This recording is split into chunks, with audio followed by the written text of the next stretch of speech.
Hi, everyone. Welcome to tonight's live chat. I hope you have a lot of questions or funny comments because, everyone could use a laugh every now and then. Or if you're like Laurel, every 20 seconds.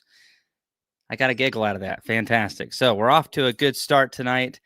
Good to see so many of you and so many of our members already online. It's go time, folks. I know that some of you are further north and it's not quite as much, but the bees are beginning to think about brooding up in some places, and places really far south, they're brooding up quite strong. So it was a fun day this evening in the bees, and we did a little bit of bee work last week and went through one of my yards. I did a video of it. It was the one with the oxalic acid vaporizer.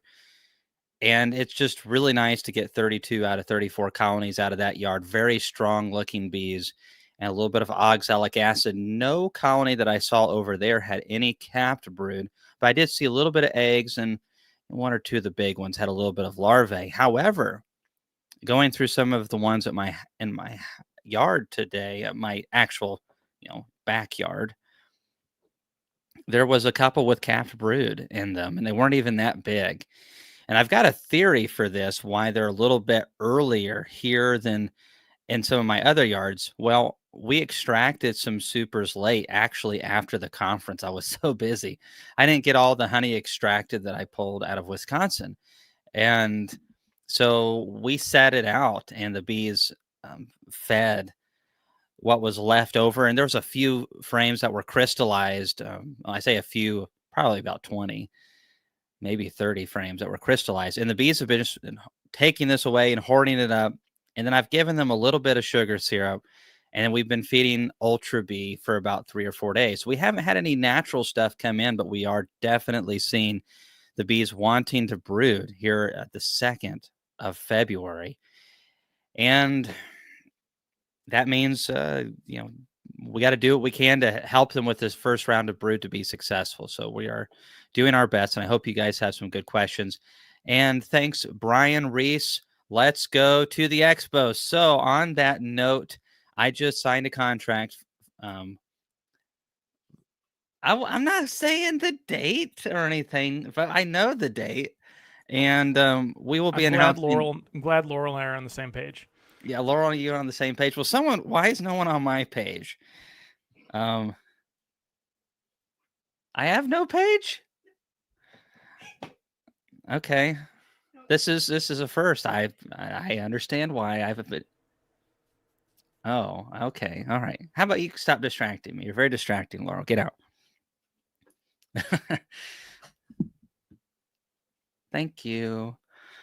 Okay, so now that we've braved certain areas that we probably shouldn't have, um, gosh, we've signed the contract, and we are going to be in Louisville again.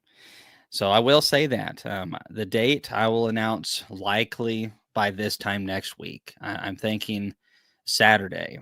It's probably let me. Ooh, that's the Lizard Expo. Maybe Sunday of next week. Spill the beans. Spill the beans. I know I'm a bean spiller, but whatever. We all have our talents. But yeah, I'm looking forward to it. It'll be really good for a lot of us. I'm still waiting on some of the Wisconsin honey to show up on my doorstep. Yeah, I'm still waiting for you to make a creamer, Jed. So, we can want in one hand and put honey in the other and see which one gets heaviest the fastest.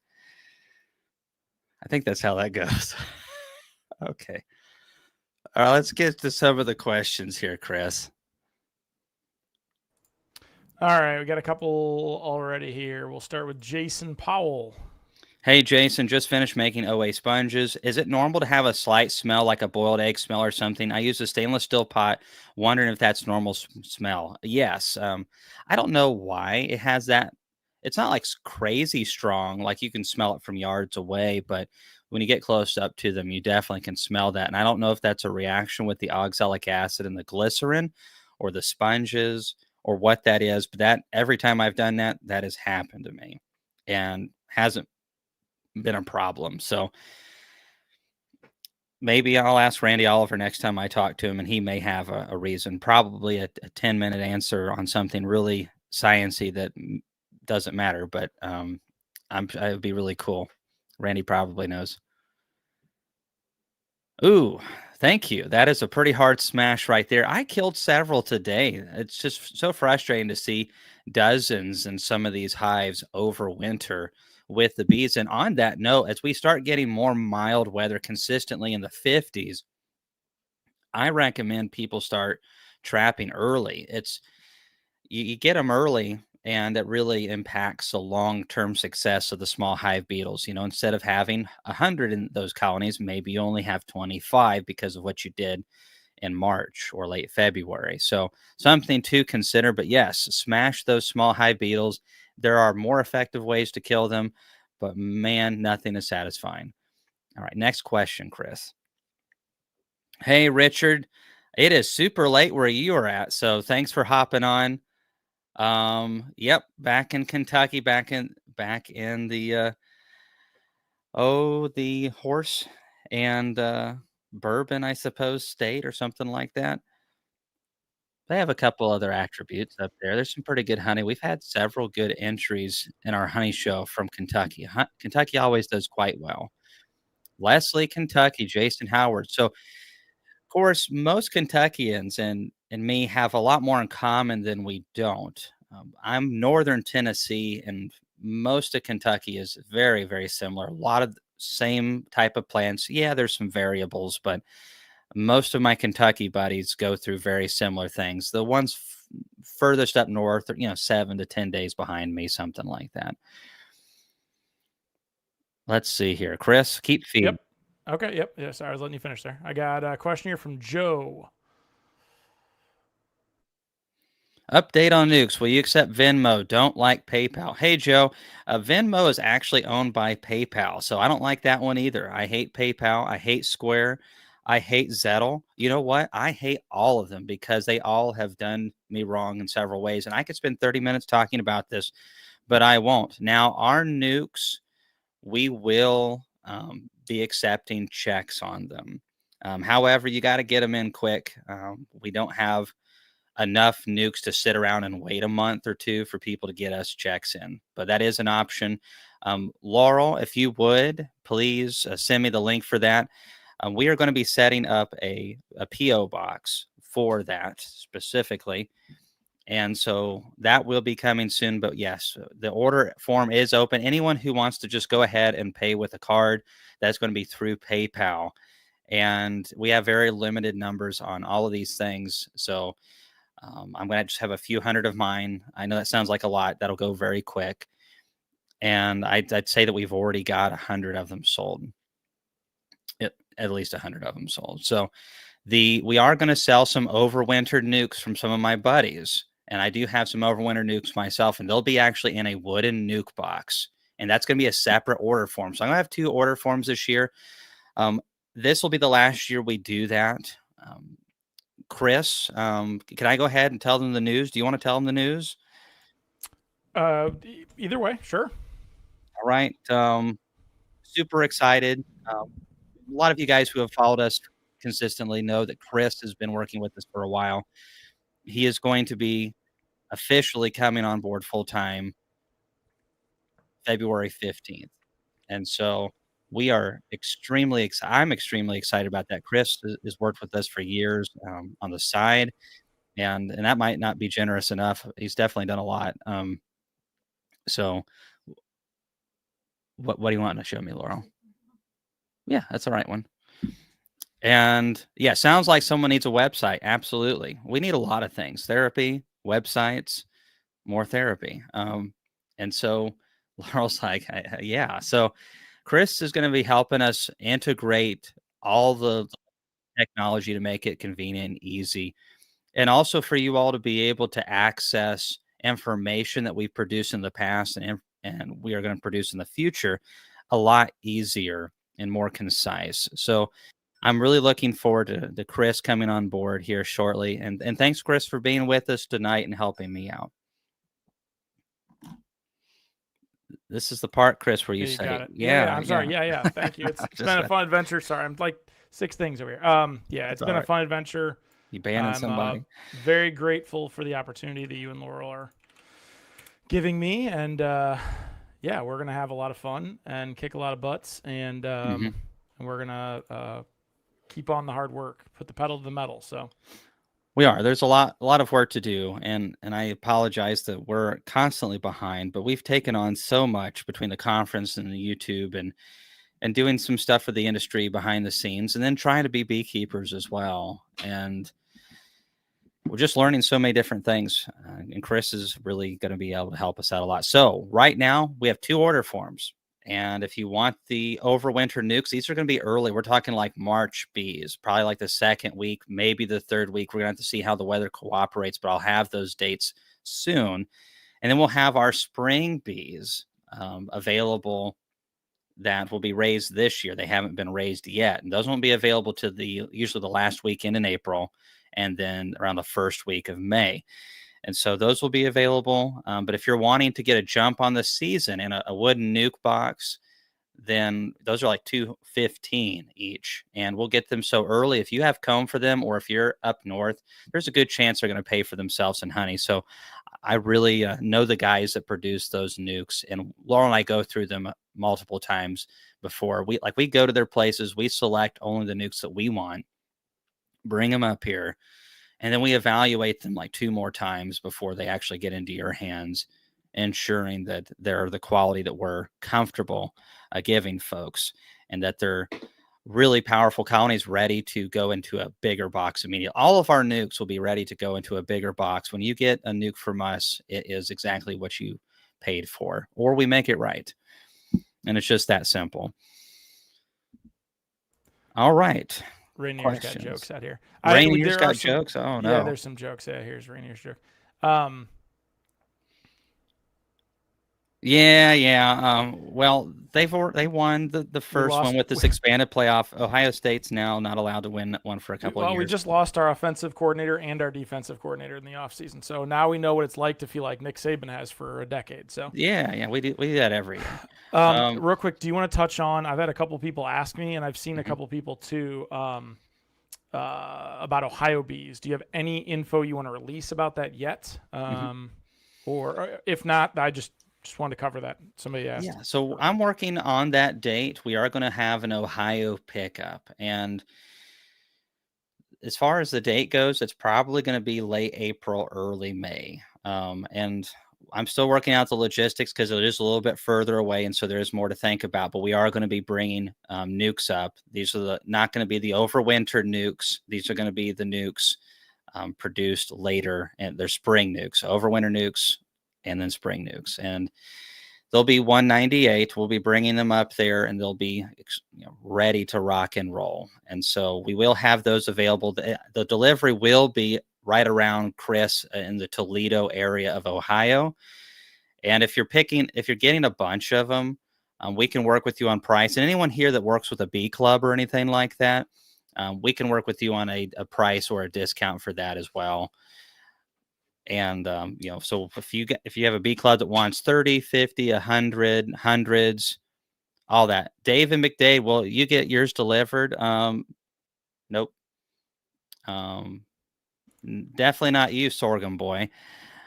All right, I think but you should just put his in the river and just let it flow downstream to him. I yeah, think he's well, downstream, right? we ought to just Ish. feed his bees sorghum and see how well the bees do off of that. And if the bees don't like it, it's obviously not healthy for humans either. So that just shows you Yeah. how good sorghum is. All Yeah. right. All right. You ready for some Bill, questions? I got more lined up for yep. you. Excellent. Here's one from Jeremy Moore. Hey, Cayman, checking in from Northern Kentucky. Thoughts on best ways to get bees to start drawing comb on new honey super foundations in early spring. So, Jeremy, that's a good question, and one that has left me scratching my head multiple times. And the best way, honestly, is to run a story and a half setup. And a story and a half is, a deep box is a story, and then a half would be like a medium super. And some commercial guys run this, and there's several advantages to this system. When you're rotating one of them, obviously the medium's lighter. But think about this: whenever you're trying to draw foundations, you now have some mediums with brood in them, and you can just pull up a frame of eggs from that medium up into the foundations, and they are way more likely to begin next to that brood versus just putting on some foundations on top. So that is one way of doing that, is to have some mediums with brood in them. But I don't do that, and a lot of beekeepers don't. They want their deeps for brood, and they want their mediums for this. There's so many different ways to keep bees, it's not even funny. But that is one really good way, probably the best way to do it, honestly. But I don't do that. So if I'm wanting to get my honey supers drawn, hopefully, Jeremy, you have maybe a couple supers already. So integrating some foundations into the combs, if you have that, maybe like 3 foundations to 6 combs, and spread them out a little bit with the foundations being a little bit more towards the center. And that, because what we really don't want to do, if we can avoid it, is to go, okay, deep a brood, and then we're just going to put foundation. Bees just, it takes them a little while to draw that out. And so, oh, public service announcement. But it definitely takes a little bit of time to get them started. And so you have to really watch swarming. If you all you have is foundation, it's a rough spot to be. And this is one of the difficult things of being a new beekeeper, is trying to keep your bees from swarming, try to get these things going, try to get these assets accumulated, and you don't have anything to work with. And so sometimes finding somebody who's got some supers for sale, even if it's $40 a piece, go ahead and buy a couple. If you got 5 hives, even one drawn super each is super helpful in retarding the swarming behavior, just giving those bees enough time to get that nectar going. So you can feed them early, but if you're going to feed them early, that does also possibly lead you to swarming. So pulling the bees back and feeding a very light syrup, very thin syrup, maybe even thinner than the 1-to-1 if they don't need any weight, and that'll help get them going, but it'll also help get them going, which leads towards swarming. So it's a tedious situation, Jeremy. Good luck. And I'm planning to experiment a little bit this year on an idea I have, but I haven't tried it yet, so I won't say anything. All right. You got Yasmin popping in this evening. Hey, Yasmin. Thanks for that Swedish honey. I talked about that, I think, on my last live chat. Thank you for sending that. My first bit of Swedish honey. I got 2 different types. And then she sent some for Laurel's family, or mother, rather. And so they obviously love honey. They love ours, but they've never had Swedish either. So thank you for being a member, Yasmin, and for all of this support that you have provided over the years. And hey, it's like 2 a.m. in the morning over there. Super early. Thank you. So, David, I'm sure they will do. Yeah. Oh, yeah. We'll charge David extra for the. Just not in sorghum, right? That's right. Not in sorghum.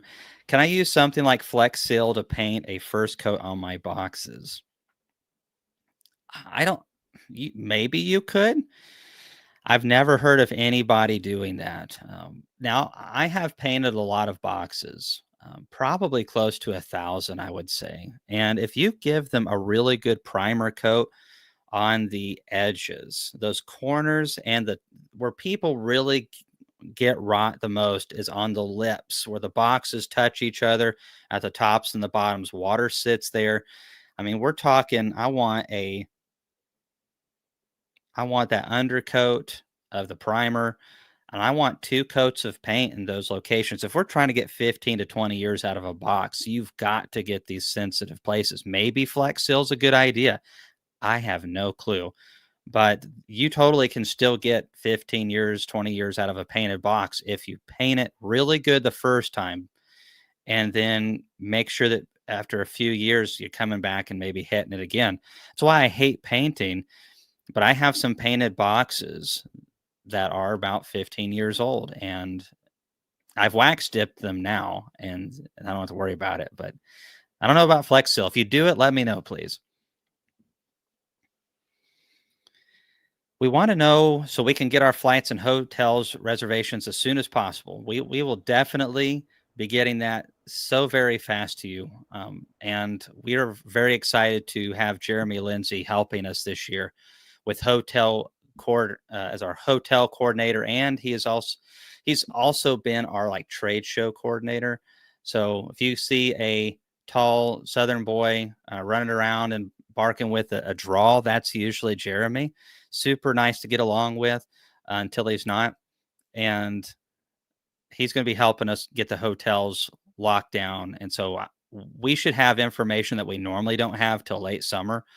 I would think available probably by March.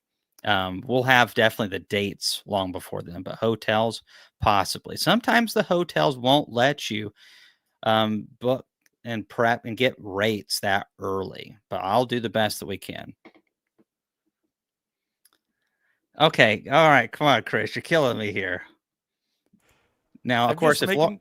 if Laurel Yeah, says something, obviously it has to be brought up to the forefront. yeah.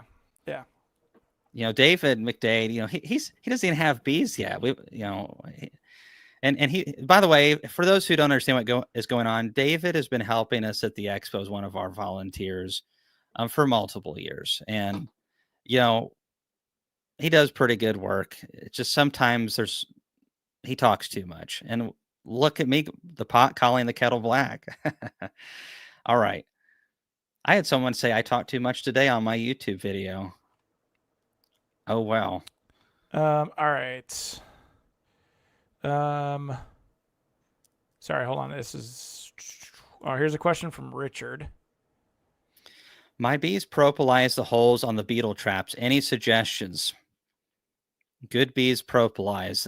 That's all I've got to say about that. You can probably put some type. I've heard of folks using like Vaseline and a couple things, different types of stuff like that, and it keeps the bees from propolizing those areas as quickly. But then you have to fool with the Vaseline and stuff like that, and I don't like that. So we put them in, and then we come back and we just take the hive tool and bust them open and add more bait. They worked pretty well for us this year, the small hive beetle traps, and we're very anxious that the University of Georgia and shbtrap.com create a new safe poison for the small hive beetles that bees can, if they accidentally did consume it, is not going to kill the bees. I do really like that. David says, checked my 9 hives today. All have brood in Oklahoma. Awesome. That's what we like to hear.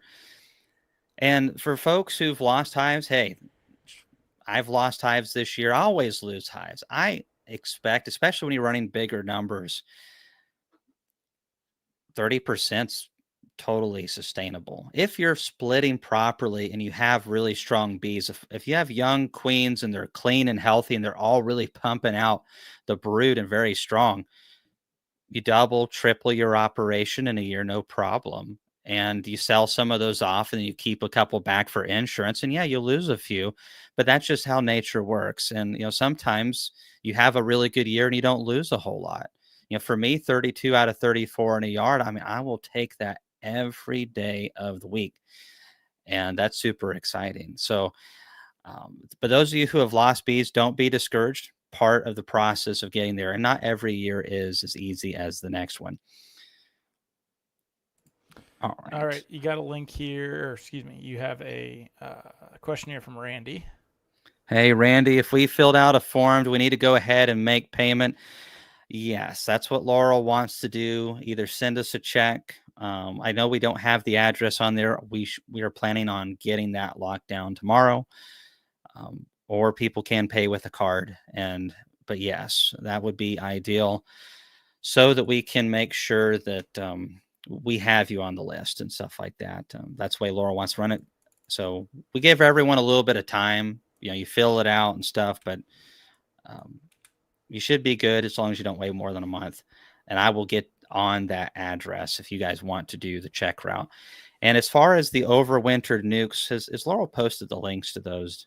I believe I don't have the overwintered one. I have just the spring one. Okay. Yeah. Somebody asked. We'll get that up here soon. And anyone who has any questions, reach out to us about nukes, caimansbees@gmail.com. That would be great. All right. Dominican Beekeeper has a question. What are your thoughts on adding a little bit of pollen substitute to sugar syrup? Do you think it will increase brood? I don't really think it does much personally. I've seen people talk about this, and what it does is makes the small hive beetles want to reproduce in the sugar syrup if they can get into it. Where before it wasn't so much of an issue and they couldn't be super successful with it. They'll still try, but with protein in there, oh man, they really go after that. And if they're able to get a protein from another source, whether you're feeding dry ultra bee or they're getting natural pollen, it's just unnecessary. I don't see any good reason for it. Nectar has a little bit of goodies in there, but it definitely doesn't have a high amount of pollen in it. Honey has pollen in it, but it's a very, very small amount. And so I just don't think it's a good idea at all, personally. That's why I feed pollen patties going into winter, is so that the bees are extremely fat in their bodies. Hopefully, we've had a good fall flow, and then we're feeding some really good pollen patties a few weeks leading up to going into winter, probably about 4 to 6 weeks beforehand, starting to feed pollen patties just to get the fattest, healthiest winter bees as possible, and I don't worry about it. I did start feeding Ultra Bee dry over the last few days because it's been warm. But the only reason I'm starting now is because I know that my pollen flow is fixing to start here in a week or two. And so we're not trying to get them to do it in December. We're not trying to get them to do it in November or even early January. We're trying to get them started right before the flow is going to be starting, and get them just a little bit healthy. So when that real stuff comes in and they really actually start brooding good, they're going to maybe be a little bit healthier and ready to do it. That's my theory. But once that real pollen comes in, that ultra bee is just, it's not necessary.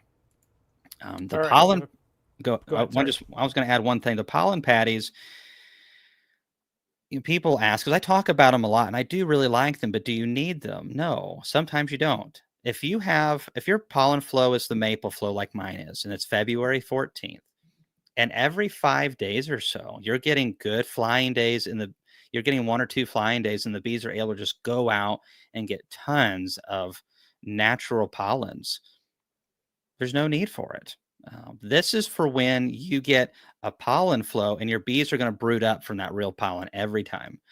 And so, okay, pollen flow comes in, they're brooding up, and now the weather's bad. It's so bad, it's been 14 days. It's been 20 days since the bees have been able to fly.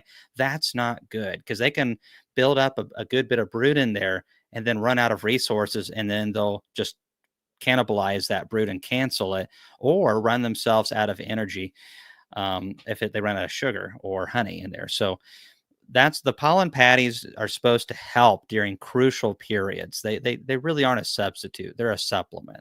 So I don't want to spend too much money doing it. It's really just watching what's going on. We see in plenty of pollen in there. It's just a tool. And if you use it well, it's extremely helpful, especially in a bad year. Sometimes it's not necessary. Jeff Young says his bees are in 2 feet of snow in southern Ontario. Woo. Keep it up there. You guys have been bad this year up there in Canada. You have sent us so many um, cold winter spells, even all the way down into Florida. There was an agreement. You guys don't get stuff like small hive beetles. You don't have to sweat with the humidity. You don't get the hurricanes and stuff like that, but you have to keep the snow up north. And you broke the rule. I hope you guys have a good winter. Not too bad. Do you have hive beetles in Wisconsin? Was that the question? There are definitely hive Yep. beetles in Wisconsin, but they just don't do as well. The bees that I had here in Tennessee versus the ones that went up to Wisconsin, you could just tell that the beetles just don't do as well. But they still will, they go about their business. They try to. It's just not as good of habitat for them. What they really want is southern Georgia and Florida and Louisiana and southern Alabama. They love that. That link is the overwintered link. Okay. Yeah, it's difficult on here to show the difference, but later on we'll do each of them again. But Okay. people were asking about the overwintered link. That is right there. Okay. And you have quite a few questions here. So we'll. You ready for the next one? Yep. Fire away, Chris. Okay. Hey, They're piling up on me here. We'll start with this easy one from John. Any time frame on the videos of the expo? I actually just received this last week. This right here. And this has all the videos of the expo. So we just received them. Now we've got to integrate them into the website and generate all the codes and stuff. And so that'll take a little bit of time. But yeah, I imagine everyone should have them within the next few weeks.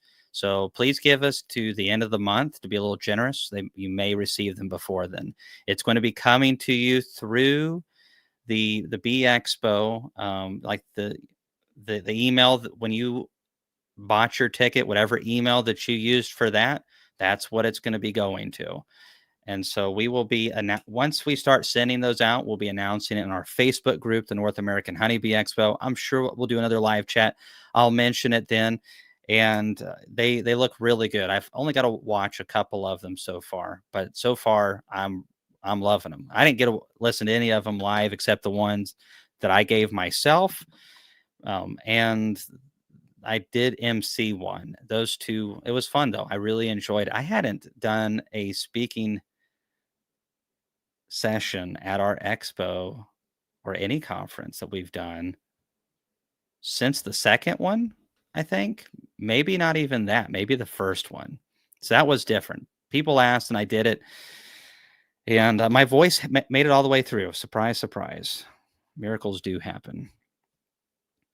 So Jared says, Cayman, I've got a product I'm bringing to market this year for small hive beetle. Can I send you some?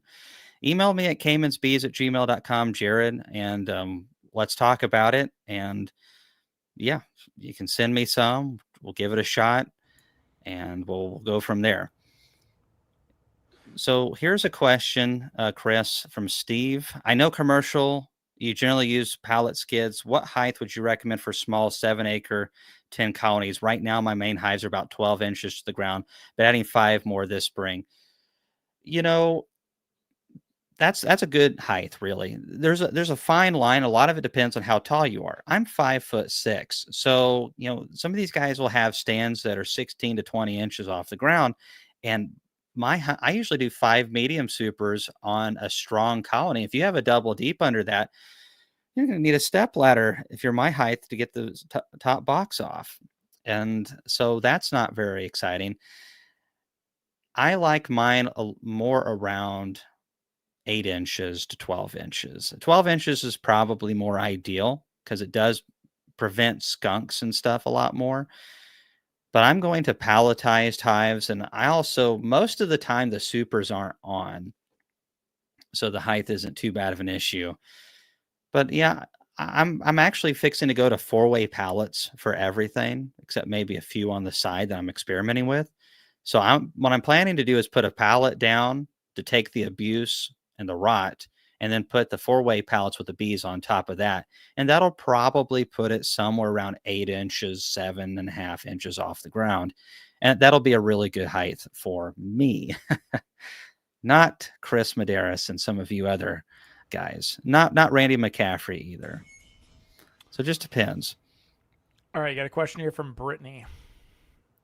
Located in southern Arizona, if a colony collapses late fall, is there anything I need to do to their hive before putting a new package in? Queen issues, no disease or mites? Nothing at all. If everything's clean in there, you didn't have any disease or mites. And see, used to, disease was a lot bigger of a problem. Before Varroa and the viruses became such a problem, bees more often died from those things. And people will argue that bees are weaker now than they've ever been. I kind of take a different approach to that, because bees have had to contend with tracheal mites and Varroa mites and stronger strains of viruses and small hive beetles and all these pressures, nosema strains.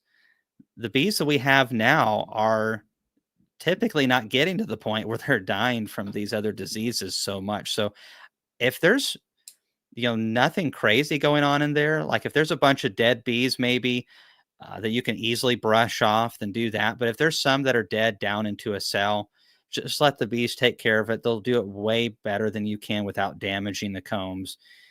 And if you're in Arizona, the only thing, I don't know if you guys have wax moss down there. It's so stinking dry. but you definitely want to protect from wax moss. And this time of the year, I don't worry about it because we're getting to freezing of a night. So if you're getting down to freezing, it's not a big deal. But then just be ready. The advantage of having those combs, Brittany, is this new package is going to take off way faster than the previous one. And queen issues are my number 2 problem. If I lose bees, it's typically a varroa related issue or it's a queen related issue. And I'm halfway decent about taking care of varroa. So since I do that, typically my main reason for loss is queen related issues. And queens just don't live as long as what a lot of people think. I'm sorry to break it to you, especially if you're in the far south. Your queens are going to lay a lot longer and they're going to go through stress, and not all queens make it to 2 or 3 years. Sometimes the bees detect something they don't like. Some bees are more apt to requeen than others. Some queens will have a terrible queen and won't even requeen themselves. Why? Nobody knows. And that's part of what makes beekeeping frustrating and kind of cool at the same time. Is it's not like raising chickens, 1 + 1 = 2. In bees, it's more like find X in algebra. And I just want to throw the workbook against the wall.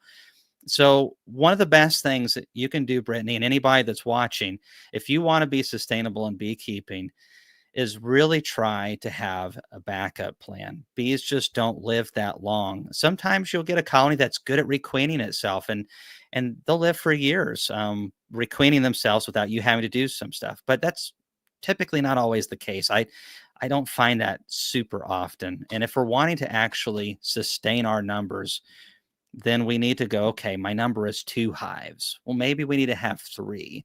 And then we take those 2 and we make us a split over here with a queen that we purchased, or maybe from some swarm cells. And that's our backup. So if we do have a queen event, now we can combine those 2 together. And now we fix that problem. Whenever both colonies are where they need to be again, we can make a split again. Being our own insurance plan, so to speak, is the best way to do it. So we don't have to keep buying bees every year. And we'll have bees that are stronger and will make us honey. By the way, Arizona honey, I've had some of the best honey I've had. Awesome stuff. Good luck, Brittany. All right, next question, Chris. All right, we got where they're mounting on us. Question here from Tom.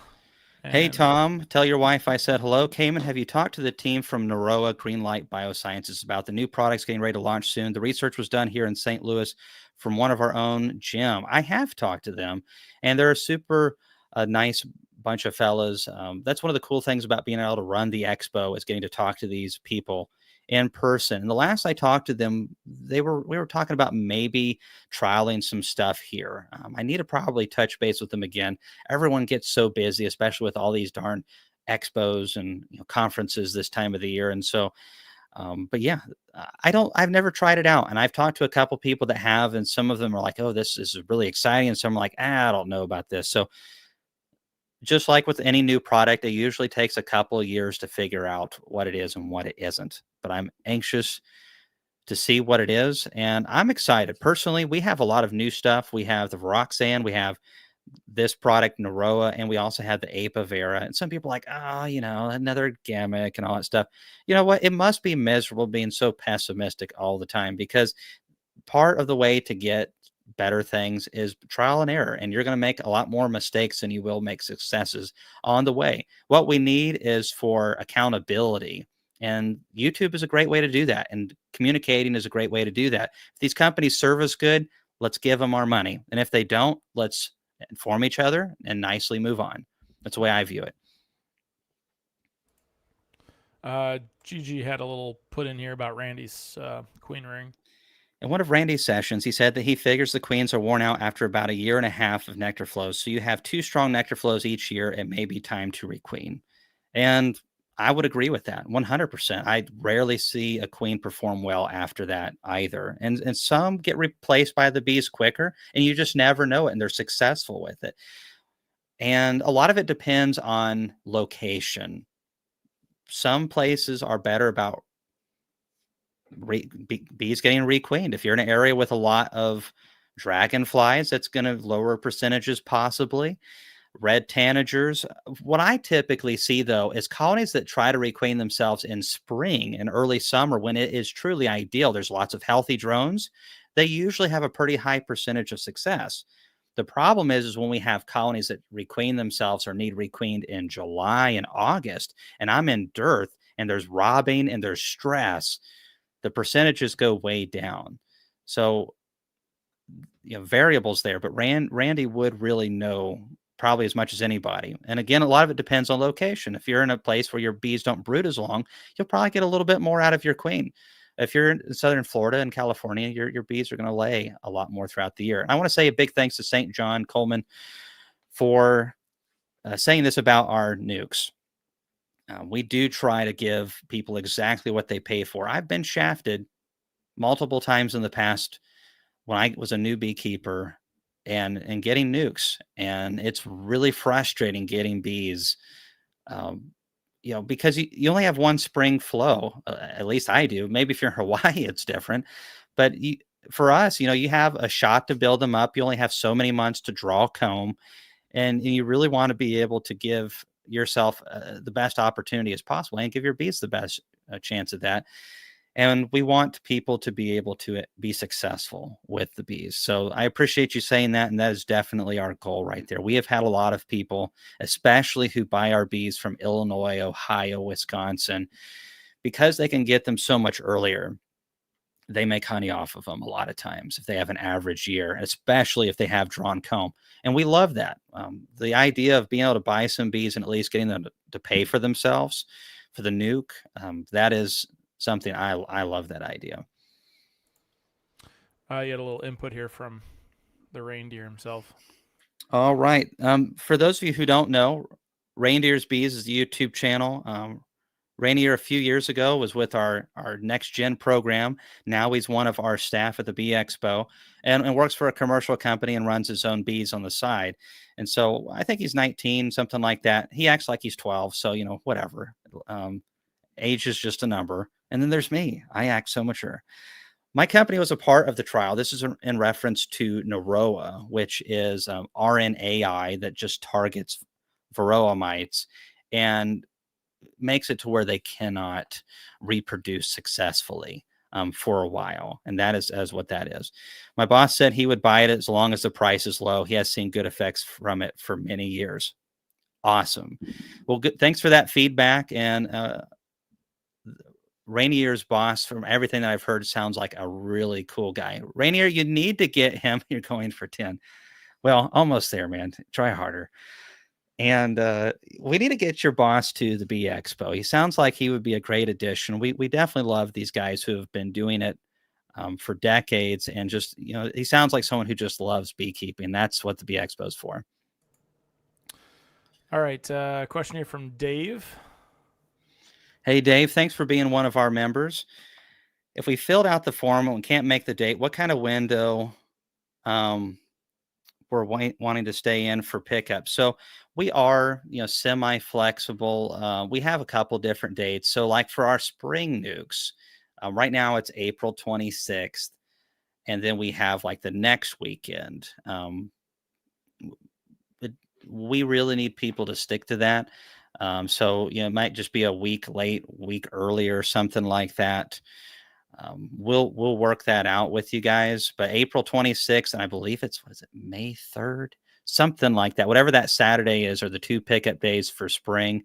I'll announce the overwinter nukes very soon. I've just got to get more details on the bees and all that before I do those.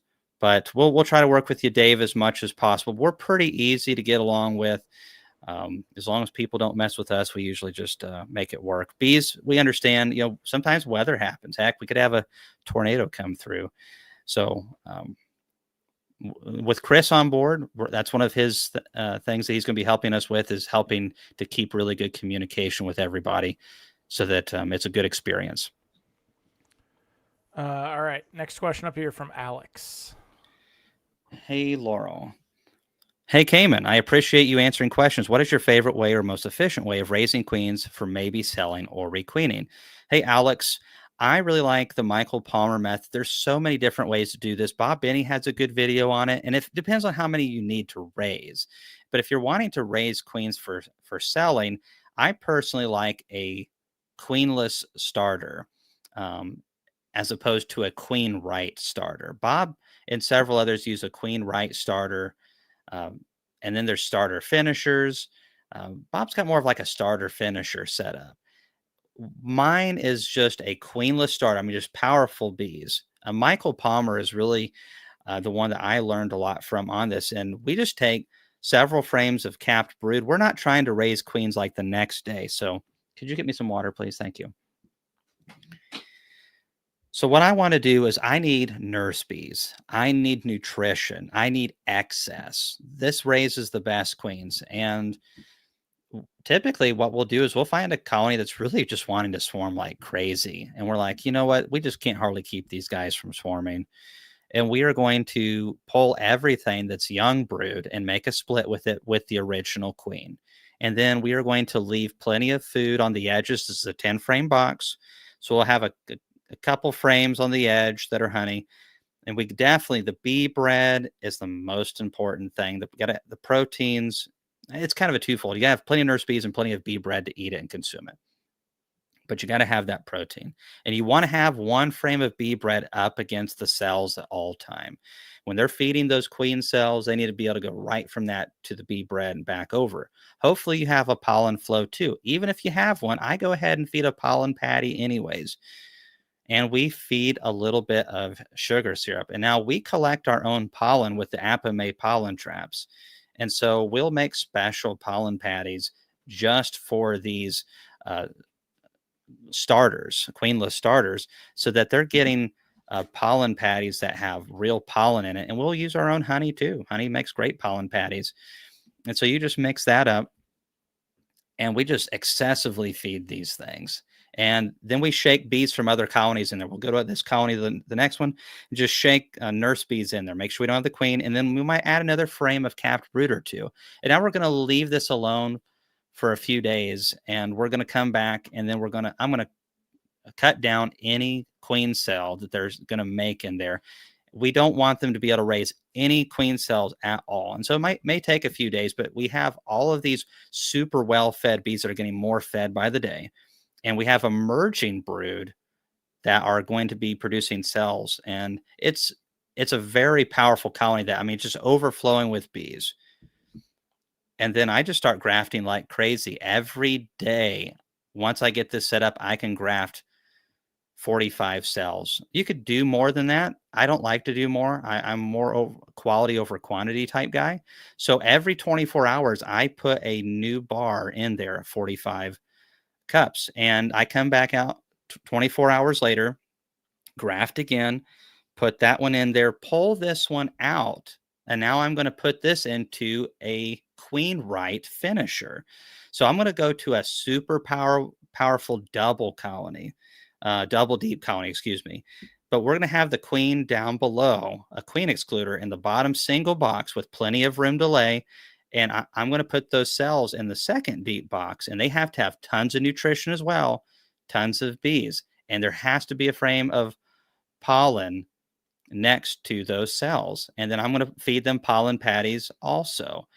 And so I can literally have 7 of those set up and do this every day, 45, 45, 40. I don't get 45 every time, but usually out of 45, I'll get around 42, 41. Sometimes I'll get 45. And then they'll go into the finisher. The finisher will finish the cells, and then I pull them out almost at day 7 and brush off the bees gently.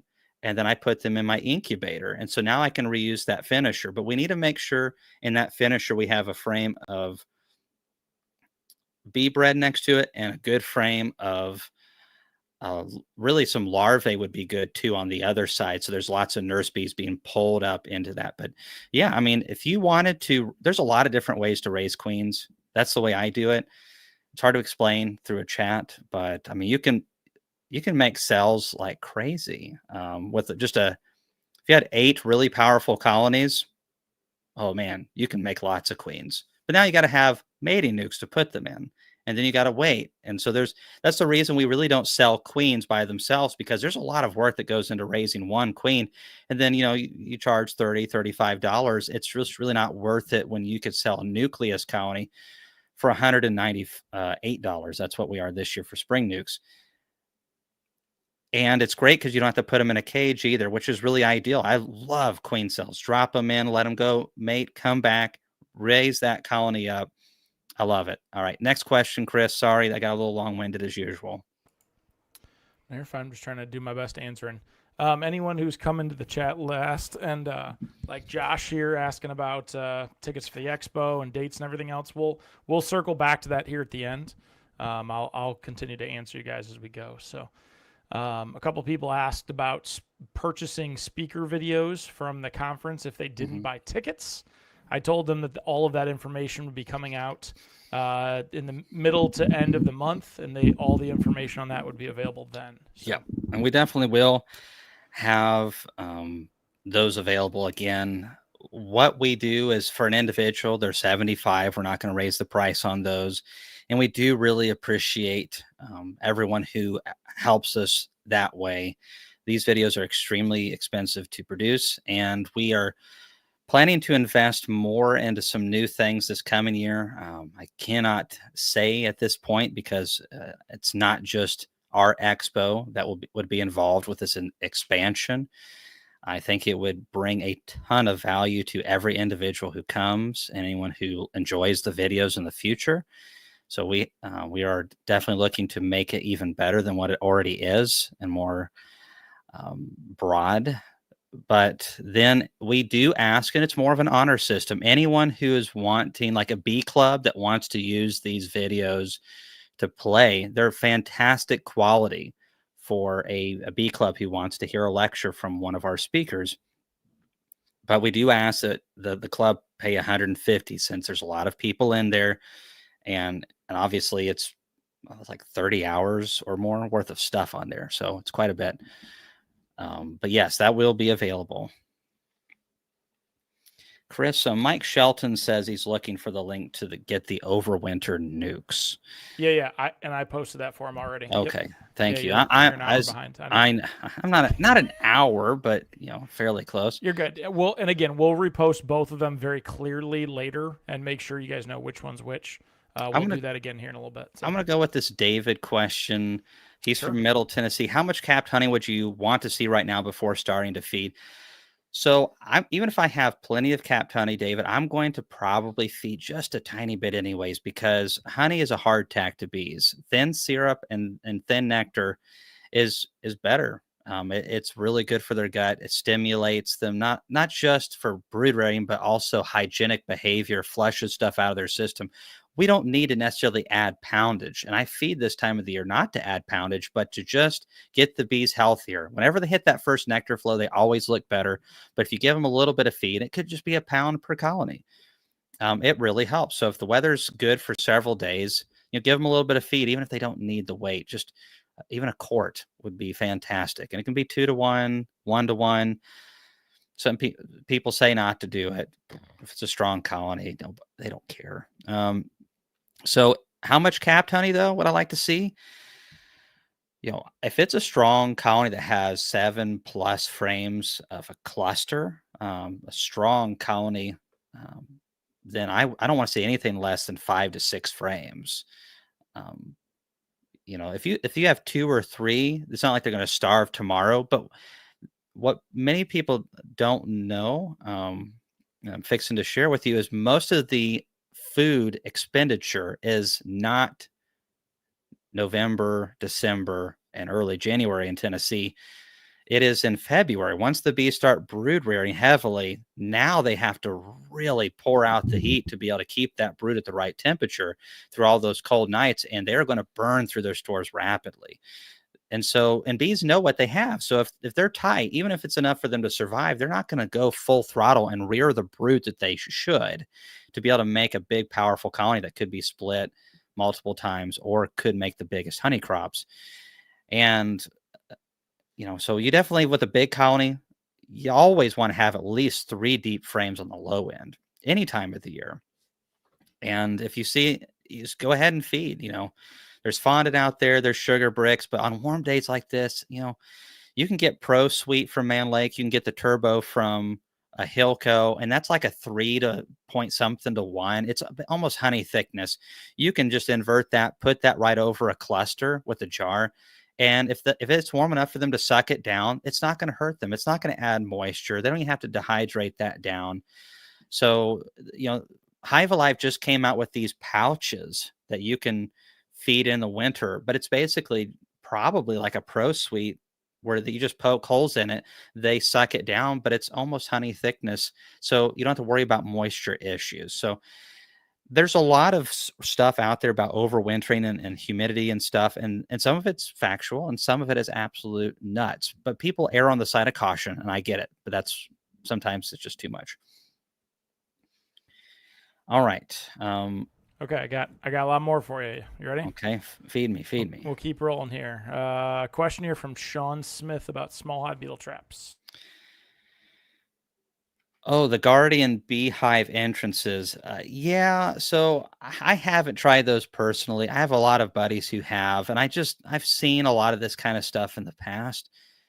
They don't work that good. I've talked to people who have used them, and they were really popular for a bit, but it's like a flash in a pan. I don't think they work. Now, is that my experience? No, but man, small hive beetles are one of the most tenacious things I've ever seen. They're going to get into your hives. And if you've got them so plugged up that they can't get in, your bees aren't getting the ventilation that they need if they're a strong colony. I think the Guardian, there's it's like a red light or something that the beetles don't want to cross or something like that. I've talked to guys who have those and they still have beetles. So I don't know. I really don't know enough, but I'm guessing it's probably not that great. That would just be my initial take on it. All right. Good one here from Scott on your honey strainer. What micron do you strain at to keep pollen in the honey? So, I don't know what you can get down to exactly. Pretty much anything below 100, though, I think you're starting to get a little close. I mean, we're talking these are really, really tiny. You can't like a lot of times you look at honey, and especially if it's a fresh jar, you can just see right through the stuff. So this stuff is super tiny. And we're talking a lot of times under 50 microns. Now, I like to err on the side of caution, and like our stainless steel strainers that we're using, those are 500 um, micron, and so we have we don't get really fine. We just want to be able to make sure that oops, part of a wooden frame is in there. There's a splinter floating in our honey. Better strain that out. We don't want to have any, on the off chance there's like a wax moth larvae that was on a frame that fell into it as well. I mean, those things happen, especially when you do a lot of stuff. And, I know tequila, they got the worm in the bottle, but I don't think they would like that with the honey, with the wax moth worm in the bottle. So, you know what? I have people give me a lot of honey and stuff. And I don't know if this was intentional or not, but I got a jar of honey from somebody and there was a varroa mite in the bottom of the jar. And so that was interesting. I feel like it had to be on purpose, but you never know. I personally wouldn't, 200 would be a good number. I think 200 is a really good spot. We've used 200 for a long time, but these days I'm just kind of doing 500 and then letting everything float to the top, and whatever floats to the top, we skim it off, and that's it.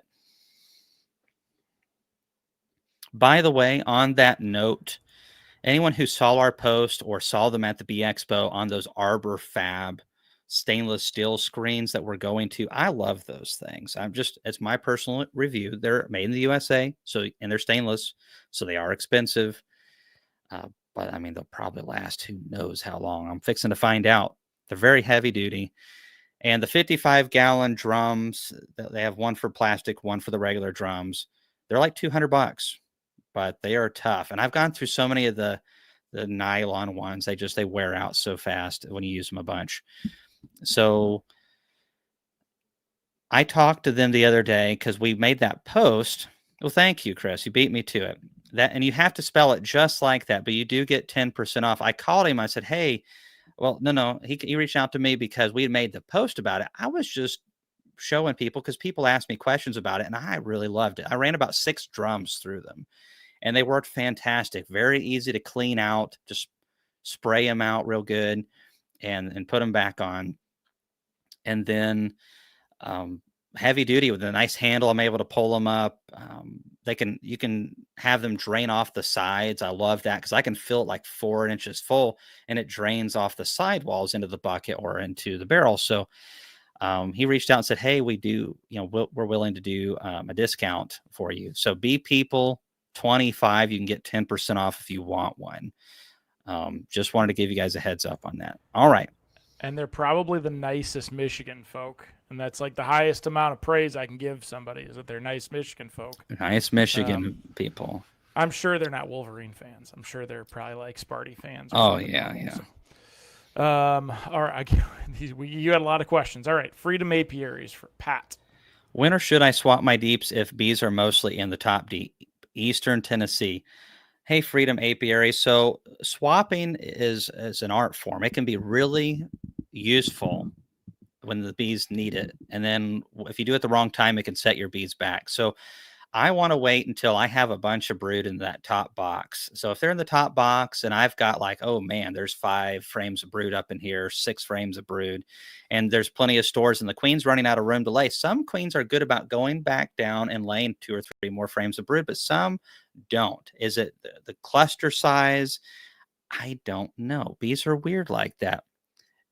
What I'm going to do is I'm going to look at the weather forecast. I'm going to go, okay, the average temperature over the next week is going to be around 60 degrees, 50 something degrees. As long as it's getting in the 50s, I'm like, all right, we're going to swap this one up above, and that's no problem. But if it's like, oh my goodness, the next week it's supposed to be getting down to highs in the 20s, upper 20s, or even low 30s, and we're not getting into the 40s at all, that swap would be a terrible idea. In that case, what I would do is probably pull a frame of food down and put 1 or 2 of those empty brood frames up above and get that queen some room to lay. Don't put it in the middle of the brood nest. Put it towards the outer edge of the brood nest. So if they have the ability to expand, they will expand into it.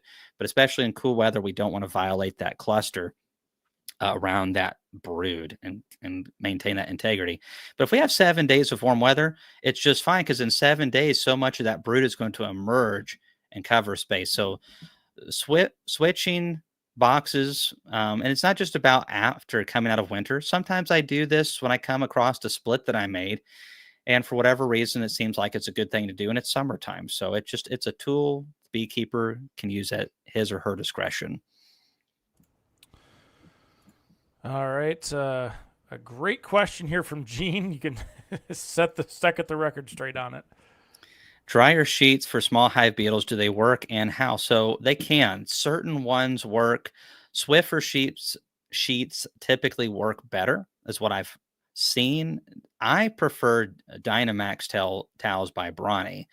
They work really well. And there are some others that are like that. It's basically these are hydrofibers. It's a hydrofiber process that they use to make these, and they're so fine. And the bees are actually the ones that make them work. The bees have to try to yank them out. Like, this is foreign. We're going to start pulling these fibers apart, and they're fluffing them up, and then the beetles get caught in them, and they can work quite good. However, sometimes you are going to kill bees because some bees get tangled up in them. And I've even heard of people, well, I've actually seen some pictures of queens getting caught into these things. It's very, very rare for that to happen, but it can happen. So it's something to consider. But I like the Dynamax towels. The main reason I don't use them is because if I'm wanting to get to those frames and they've glued it down on those frames, I have to now pull this thing up out of the way and rip it, kind of rip it off before I can get to them. They can be useful. I don't like having to work around them. So I've kind of discontinued using that altogether. But the Dynamax ones work really good. Some of the Swiffer sheets, and I've heard some dryer sheets can work, but I have not even seen picture evidence of that. So me personally, I prefer a good old fashioned trap that it does not get in my way so much. Thanks for the question, Gene. Happy beekeeping. All right, Alex T. Another question from my daughter. Are patties a winter long item in keeping? Are patties a winter long item to keep in the feeder as good insurance? So pollen patties, no. Pollen is only needed when the bees are wanting to brood up. I've spent years tinkering around with this. I've talked to guys who run tens of thousands of colonies. If the bees do not want to brood up, you cannot feed them pollen patties and get them to do it. Now, if you're talking winter patties like a sugar brick or something along those lines, yeah, that could be a good insurance. But during the winter months when the bees aren't brooding, all they need is an energy source. And some people will add a little bit of protein and they'll add vitamins and they'll add this and they'll add that. It's a good way to kill your bees up in the far north because they can't get out and get cleansing flights. Good old-fashioned sugar syrup works fantastic, or a solid sugar brick. There's nothing wrong with some supplements, and sometimes they can be healthy. I do videos on them, and I do like some of them, but they're a tool. And if you're trying to keep beekeeping more affordable, then the supplements aren't necessary. They really aren't. Chris, um, just keep going down your stars on the side. Does that work? Yep. Andrew, do you store pollen frames from last year to use in early spring? Typically, no. If there's a dead out, I will store them, but pollen and bee bread degrades very rapidly. Pollen degrades extremely rapidly, and that's why bees turn it into bee bread. But bee bread still has a limited life. They'll use it after a while. They'll use it for a while, excuse me. But after a while, they'll just chuck it out. It's lost nutritional value. Sometimes it goes bad. And sometimes, like if it gets a little bit of moisture in it, it'll ferment, and then some mold will go on it, and the bees will entomb that pollen. And it's because sometimes it gets so hard in there they can't hardly dig it out, and they just cap it off. And they'll do that too if it has fungicides and stuff in it. Some people like, oh my goodness, you've got a little bit of entombed pollen. That means this comb's toxic. Most of the time, it's not that. It's not that. But I don't store pollen frames long term. I will yank good bee bread frames in March and April to use, and May for raising queens in June and July when there's not as much pollen. Just stick it in the freezer. That's the best way to preserve it. All right. Hey, real quick before you jump in, Matt Bendig just gifted 20 memberships to the community. So sweet, thank you, Matt. Hey, Matt, thank you very much. We appreciate you, sir. If you have any questions, hit them down below, and Chris, be on the lookout for that, and I will try to as well. Yep. Dominican beekeeper, do you know if the thymol amount in Hive Life is strong enough to affect mites? I seriously doubt it. It's a very light dose. Does it affect them to a very minute degree? Possibly. Definitely not enough to kill them. And so it's just a very light dose. I've used Hive Alive quite a bit, and I'm sure that the thymol, in my opinion, is the best part in there. It preserves the syrup for a very long time, and also thymol has a long history of benefits for bees. So I do like the Hive Alive product for the thymol, but I don't think it's strong enough to kill any mites at all. Is it a little off-putting to the mites? Possibly. We don't know. There'd be some great research to see. There's got to, because obviously thymol does kill mites in high enough dosages, but the bees are ingesting this. So it becomes where's that fine line there? And that's what really makes treating mites difficult. Is there's mites and bees. What damages the mite, what damages the bee is sometimes fairly close. Okay, so Brian has a question. Do you think using swarm cells to make splits is a good idea? Hey, if you're a smaller beekeeper and you're trying to get going, use those swarm cells. This is the way I use them, but this is how I go about it. If I have swarming because I didn't get enough space on there, oops, that's my fault. I'm going to use those swarm cells. Now, if it's like they had plenty of space, most of my colonies aren't swarming. Why are these swarming 2 weeks earlier than normal? I definitely don't want those. But I can be picky. I can raise my own queens. There's nothing wrong with that. Beekeepers have been doing that for a very long time. And there's something beautiful about using swarm cells. But if you're not careful and you go for those early ones and you do this repetitively, you're going to be breeding for more swarming tendencies. But getting some of the ones that are more during the normal swarming period, especially as a smaller beekeeper, no problem with that at all. It can be quite fun. I wouldn't think anything. If I was to start over again, and I was trying to keep it around 20 hives, I would be using swarm cells all the time. Maybe even trying to make the bees swarm just to get some cells. All right. Oh, David McDade. I guess I'll answer this. So we have about 25 hives at the farm that a local beekeeper keeps. Every warm sunny day, the bees are heavily working the spilled soybean piles, rotting soybeans. What are they getting from that? So honeybees have been programmed to just go after. They're just constantly go, go, go. They're go-getters, and that's why they rob each other whenever there's a dearth period. And it's nothing personal. They don't hate the other bees. It's literally just their programming to go make a profit. And some people hate it when I use that term. Oh, bees, don't shackle the bees with that evil human characteristic of making a profit. Look, every creature is trying to survive, and they'll do that by eating something alive, by taking advantage of something of their same species. That's reality. Anyone that doesn't understand that really needs to get outside more and be careful, because you may be dinner. But with bees, that's the way that they are. And they are going to go pillage another hive. They're going to pillage the chicken feed. They're going to pillage the soybean piles in wintertime because they have no real pollen and no real honey to get. And anything that's close, they're going to bring in. And I have guys who, like, I'll stick 40 hives at a yard, and someone half a mile away has chickens, and they're all in their chicken feed. And they sent me a video of it, and I felt quite bad. I'm like, well, are they bothering you or your chickens? And like, no, but it's just really disconcerting. And for someone who had never been around bees, it would be.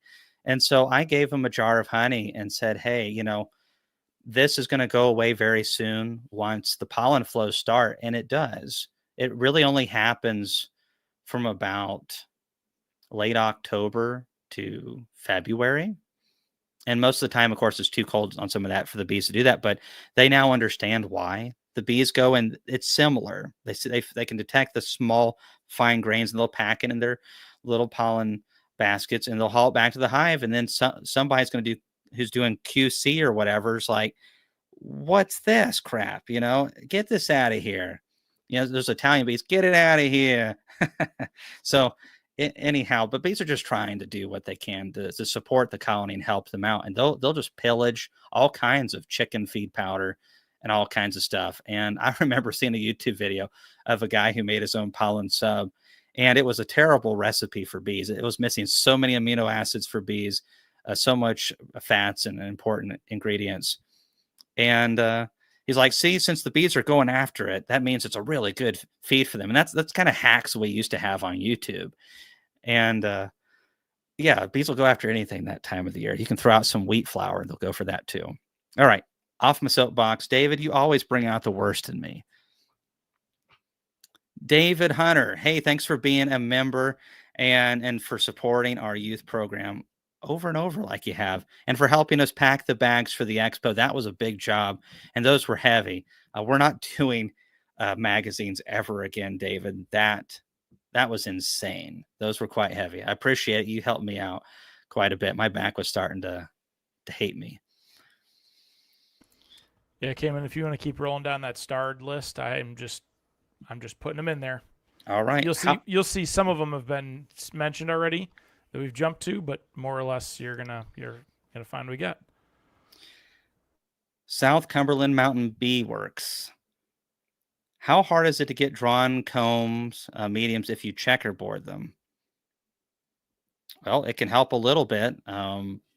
We do move them around a little bit, but if you're talking about putting some combs with foundations, that is helpful to bees. They seem to draw them quicker that way, but you kind of have to monitor them a little bit if you want to get your combs fat. That's the thing that I'm really trying to get to. Is I'm really considering going in all of my honey supers 8 medium frames, because as they go through my Cowan line, I really want fat combs so it uncaps everything with the machine, and Laurel doesn't have to scratch any low spots off. But checkerboarding them in can really help get them started, because what's going to happen is they're going to go to those combs across from them, and they're going to start drawing some of those out after you've uncapped them from extraction the previous year. And that foundation is going to be next door, and they're going to be like, oh, we got some honey over here. Why don't we have honey right next door? And it seems to just work a lot faster. So checkerboarding can help. Larry says, my horizontal hive has always had wonky comb. Is there a secret to preventing that? I'm in Ardmore, Tennessee. Well, Larry, I don't know what the circumstances are. Did you use plastic foundation? Did you use wax foundation? Did you use no foundation? Typically with plastic foundation, I don't run into a whole lot of problems if there's a good coat on it, but maybe they started making a couple really bad. Maybe there's a bare spot on the plastic, and then it just kind of goes from there. But if you have, well, is there a secret from that? So this is what I'll tell you. In my experience, we've set up like splits, our own queens, good bees, clean bees, and we'll make like 40 of them at a time. We'll put them on the same foundation. We coat it with our own wax, same frame, same boxes, everything's the same. And most of them do a phenomenal job, great combs. And then it'll just be one that's one of those like Picassos, and they just get real weird about it. And I don't understand why. It doesn't make any sense to me. And they'll just goober it all up. We just pull them out, scrape it off, and put some new ones in and tell them to get with it. But I can't explain it. So again, one of those things with as a beekeeper, nobody knows. But if it has a good wax coating on the plastic, or if it's good wax foundation, shouldn't be a problem. Usually where you have issues with any of those is it's old foundation, or the bees, it's been a dearth, and in a dearth period, bees will chip away at plastic foundation or wax on the plastic foundation until it's bare. Cayman, have you ever used formic fume boards before? No, I haven't, Jeff. I've barely heard anything about that. I know very little. Fume boards I am familiar with, but formic, I guess, would kill mites whilst moving the bees down. The problem is if the beekeeper takes a big whiff of that, the beekeeper might be treated as well. So I guess I wouldn't want to wear a respirator while pulling my honey supers off, just personally. I want to say a big thank you to our long time friend and now member, Yasmin. Thank you so much for supporting us, Yasmin. It's got to be so early in the morning. Thank you so much. And thank you for the honey. That was a really special gift. Okie doke. All right. Yeah, we have hit a couple of those. Birdie's Bees. If you wax dip a box that has American foul brood, can that spread to other boxes dipped afterwards? Risk dipping used equipment? No. So the research shows, and this was done in New Zealand, that after 10 minutes at 300 odd degrees, that is neutralized.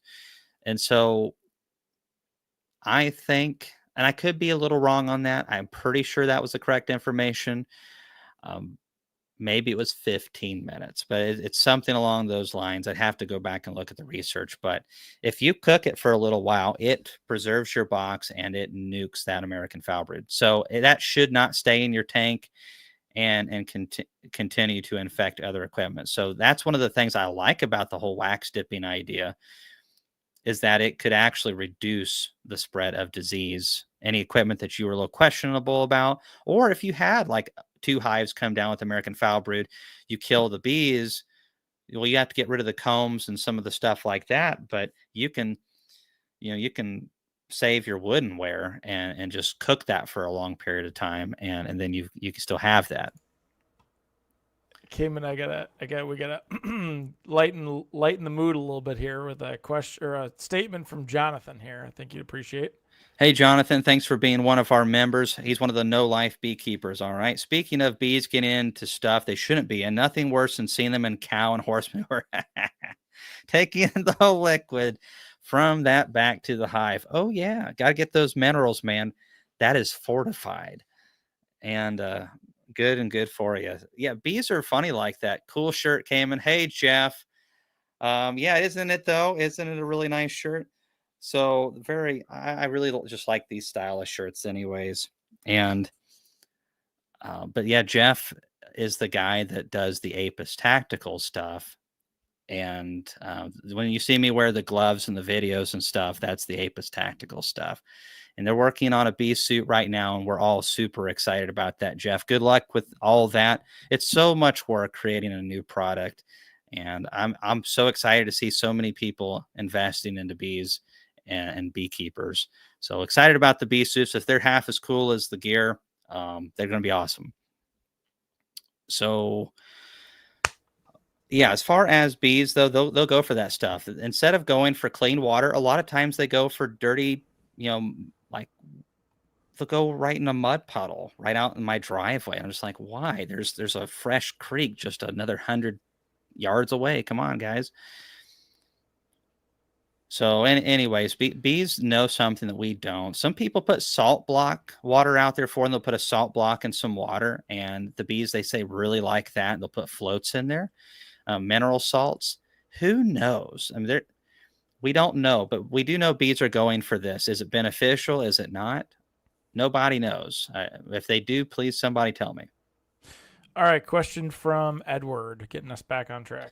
Hey, Edward, thanks for being one of our members, and hope you guys are doing good down there in the South. I can't remember if you're in Arkansas or just a little into Tennessee, but I know you're in that region. What is your opinion on putting 2-day-old cells into nukes? So I don't have much experience doing it, but Bob and I tried it out, and Bob actually made a video on it, and Kent Williams has talked about it. And, Dr. Larry Connor and several guys have done it. But what you really have to do is have a strong nuke to put it in. They won't finish out the cell and make it all the way to a successful ratio, a return, if they have less than like 4 to 5 frames of bees in there. You really don't want like a little 2 to 3 frame nuke. They just don't do well with the 2-day-old cell. So you have to kind of make a stronger nuke with it. And after Bob trialed it and I tinkered around with it with a little bit, we talked about it, and we just both were like, it doesn't take that much more time to get those cells a few more days down the road and they're capped. So personally, I don't see big advantages. I could see where someone would like to use that possibly, but I'm one of those guys at this point. I've made so many mistakes, expensive mistakes. I just really want to do things a little. I want to overkill things. Chris, probably about 2. That's what I'm thinking right now, just based off Sounds of good. where we're at. All right. Next up, we have a question from Roy. Do you add any supplement to your spring feed? Sometimes. As far as the sugar syrup, right now, we're just feeding some straight sugar syrup. If I have a colony that's looking a little bit rough, I'll add some thymol to it. We want to flush stuff out of them with the Hive Alive, or Man Lake's Pro Health has thymol in it too. But if the bees look good, they don't really need it.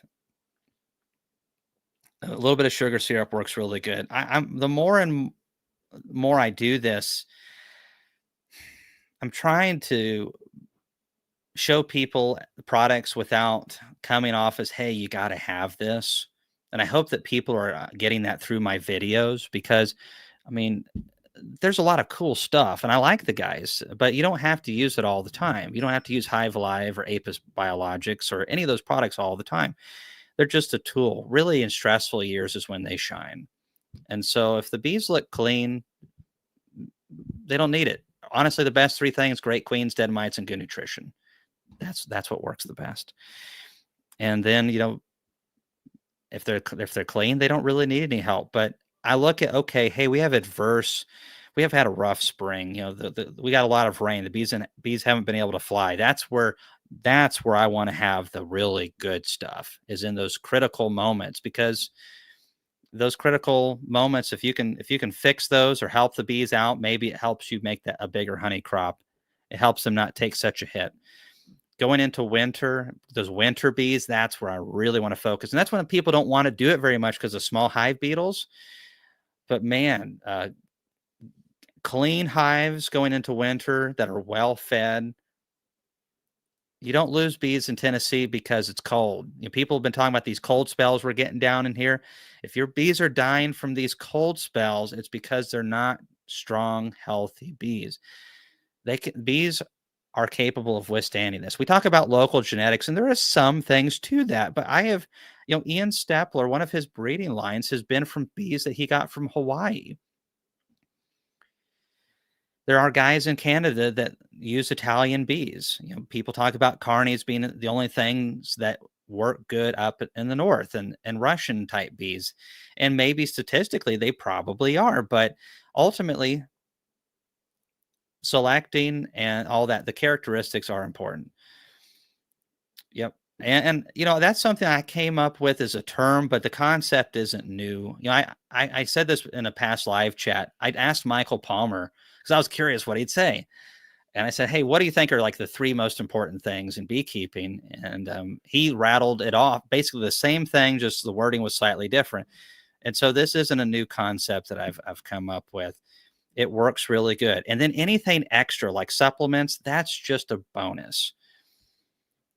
But if you want to keep bees affordable, preserve your woodenware, great queen's dead mites and good nutrition, keep it simple, stupid.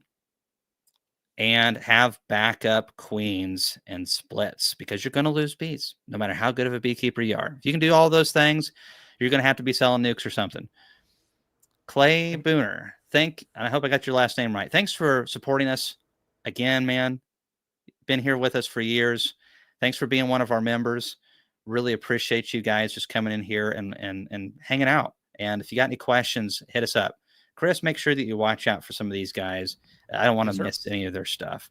Yep. And I know I'm behind on questions.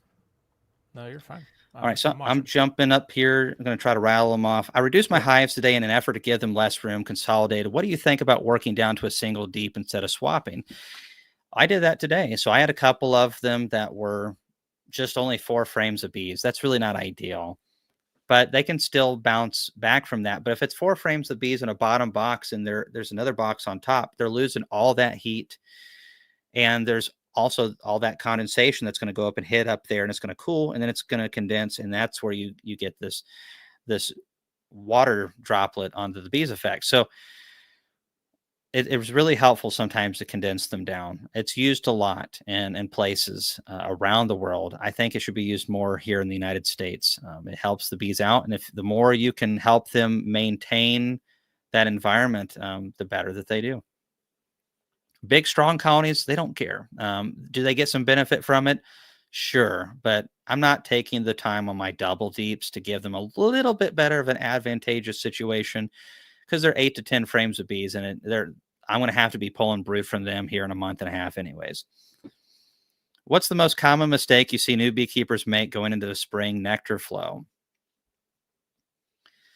Well, usually, sometimes they're feeding too much. That would be one of the mistakes. The other is not getting into the hives enough. And what I mean by that, when it's swarm season, okay, maybe you caught them and they're just starting to make some cups with some jelly in it. Okay, well, we can go through and we can crush all of those, and as long as they're not capped, that's great. But within 6 days or so, whenever it takes about 6 days, they're going to start making more queen cells. So you need to get back in there within 5 to 6 days and see if they're going to be trying to swarm again. And you really need to stay ahead of them. And what you can do if you have multiple hives is, okay, this one's really trying to swarm on me. We got a smaller hive over here. Let's go ahead and pull a frame of bees out of it. We really want to equalize our colonies, and we really want to manage our bees populations. Bees want to swarm. The healthier they are and the better the flow is, the more that they want to do it. And if you don't have a lot of spare comb, that's not very helpful on preventing swarms. So this time of the year, it's all about trying to help bees make a good first push of brood rearing. This is really critical for Tennesseans and people in this region. On this first push of brood, it really matters. And it sets the tone for the productivity of the colony and the success. So we want to start there and make sure the bees have food contact if they're light. Hopefully they're not light. And who cares if it's 30 degrees? If we know these bees are going to starve without feed, we pop the lid at 30 degrees. Just don't be yanking frames out and don't keep them open for minutes. Just get some fondant or some sugar bricks or some type of food contact directly on them. If you had a dead out with a lot of honey in it, don't put it right in the middle of the cluster. Put it on the edge. So they're touching it, but we don't want to violate that cluster. just you can do that really fast. 30 degrees. I've made splits in 30-degree weather. So, get it, be on top, and not, you're not going to get it right every time. One of the number one mistakes is not getting in there and learning with your bees. Because a lot of these events only happen one time a year. And so if you miss it this year, you're not going to learn from that event, even if you do make the mistake. Get in there and enjoy your bees. Your inspections don't have to be 30 minutes. Get in there and poke around for, 5 minutes. Open up some frames. Yep, got plenty of food. Oh, no, don't have enough food. Yep, got some brood. Okay, this. And sometimes you walk out of there, what is a new beekeeper, and you're like, I really don't know what's going on. These things will click in your head a year or two down the road, and you'll look back and you'll understand. But you got to get that frame time. Get some frame time. Paul Martin's expecting more snow tonight here in Massachusetts. Oh, dadgummit. Well, keep it over there in Massachusetts or Ohio. After they've won a national championship, drop some more snow on those guys. Got to cool that head. That Heavy egos. as the crown. Heavy as the crown. Yeah, heavy as the crown, whatever. I appreciate you again, Paul. Thanks for being a member. Brian Bennett, thank you so much. If you have any questions, hit me with them. Appreciate you guys so much. Question on small hive beetles. Do they require a certain ground temp in order to pupate? Yes, they do. I don't remember what that is off the top of my head. It's also soil conditions. Like they have perfect temperatures in California and stuff like that. But there's a lot of places out west they don't do well because the soil's way too dry. It's not the right type of soil. That it's plenty warm enough for them, but it's just too dry. The beetles don't do good in those environments. They really want humid areas, and they want warmer soil, and they want a lighter and a sandier soil versus a really heavy soil. So, but they're very tough. So they can deal with a lot of different things, but I don't know what that ground temp is, but that does really matter. Hey, real quick, I'm gonna throw in, not that it's just a study that was done by the USDA Agriculture Research on small hive beetles. I'll just throw it in the chat and just not saying it's the end all be all, but there's a lot of stats there. Yeah, that'll be great. I just added that. So. All right. Hey, Matt. Well, if you do have a question, holler at me. Brittany, hello again. I always make your syrup recipe for my bees. They love it. Out of curiosity, what role does the cream of tartar play in the recipe? Flavor, viscosity? Thanks. So the cream of tartar helps to cause it to invert. I can't remember exactly what it does. It's just like a catalyst. And Laurel is really the expert when it comes to this kind of stuff. She just won't do the YouTube videos. So I'm kind of like she tells me to do stuff and I do it. And then I try to act like an expert especially on that side of stuff. She's the cooking expert. She's an amazing cook. She knows how things work like that. And honestly, she's the engineer between the two of us too. It's like, I'm not an engineer mind at all. So I can't remember exactly, to be honest, but I'm pretty sure it's a catalyst. It's definitely not a flavor. Okay. Scooting through some of these things. Have you ever thought about artificial insemination on your queens? Asks Mark. I have, and I have several buddies that do it. So if I wanted to go down that route, I would just have them do it for me. I have so many irons in the fire. I just can't take any more. I actually need to get rid of some. Chris, you want some irons? Well, that's good because as of February 15th, I'm fixing to give you several irons. And it's going to be awesome. But I think it's really neat. I think there's some merits to artificial insemination. We learn a lot from it. I think it's possible to do some good things with it, especially if you're really wanting to dial in genetics. But nothing beats a good open mated queen. So in my opinion, the AI queens are a means to an end on an open mated F1 daughter, because you can't beat the bees at their own game. They really want that genetic diversity from open mating. I'm a big fan of that. Just let the bees do that. I think it's really cool though. And Shabu here in Murfreesboro and Columbia, and then Corey Stevens, they do that, and a few of my other friends do as well. Not a beekeeper here, but I would like to catch a swarm. What would be your best guess is the best swarm catching trap ready to put up my cherry tree, ready to put up in your cherry tree? Thank you. So the most important thing is we try to lure them in. Bees will go into a tire. I've seen them in engines, fuel tanks, water meters, all kinds of places. Most of those are not ideal, but they'll go into a lot of places. We want to give them something better than that, though.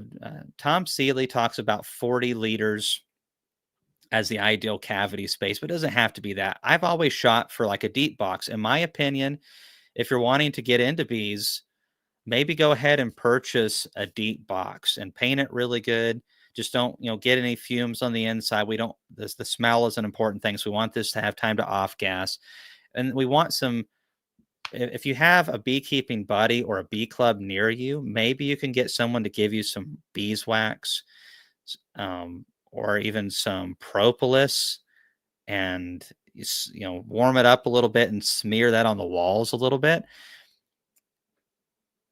That's what bees want whenever they're going into looking out and looking for a place to go into. The thing that's most attractive to them is where another colony has died in a tree or a chimney or wherever it's at, and there's still some combs and there's some hive smell left over. And so anyone who's really good at trapping always has some old combs, stuff like that. It doesn't mean you have to have that, but it's really helpful. And then there's some products like lemongrass that you can use. Just don't go too heavy on those. There's Swarm Commander.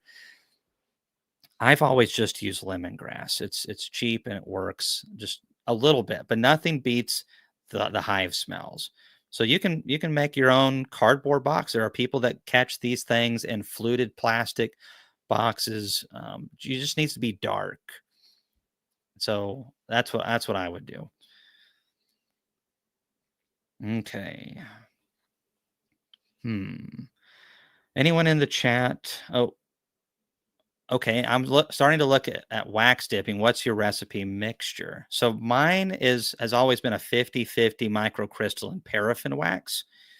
Now I just buy the Canada wax from Thorn because I got the machine from Thorn. He comes to my expo, and it just makes sense for me to get it there because shipping is a big expense. And he always has a little bit of a discount, like 5% off or whatever it is at the expo. And so I just get the Canada wax. It's the only wax that I know of that's actually had a PhD um, test it and design it to penetrate woodenware properly, or just wood in general.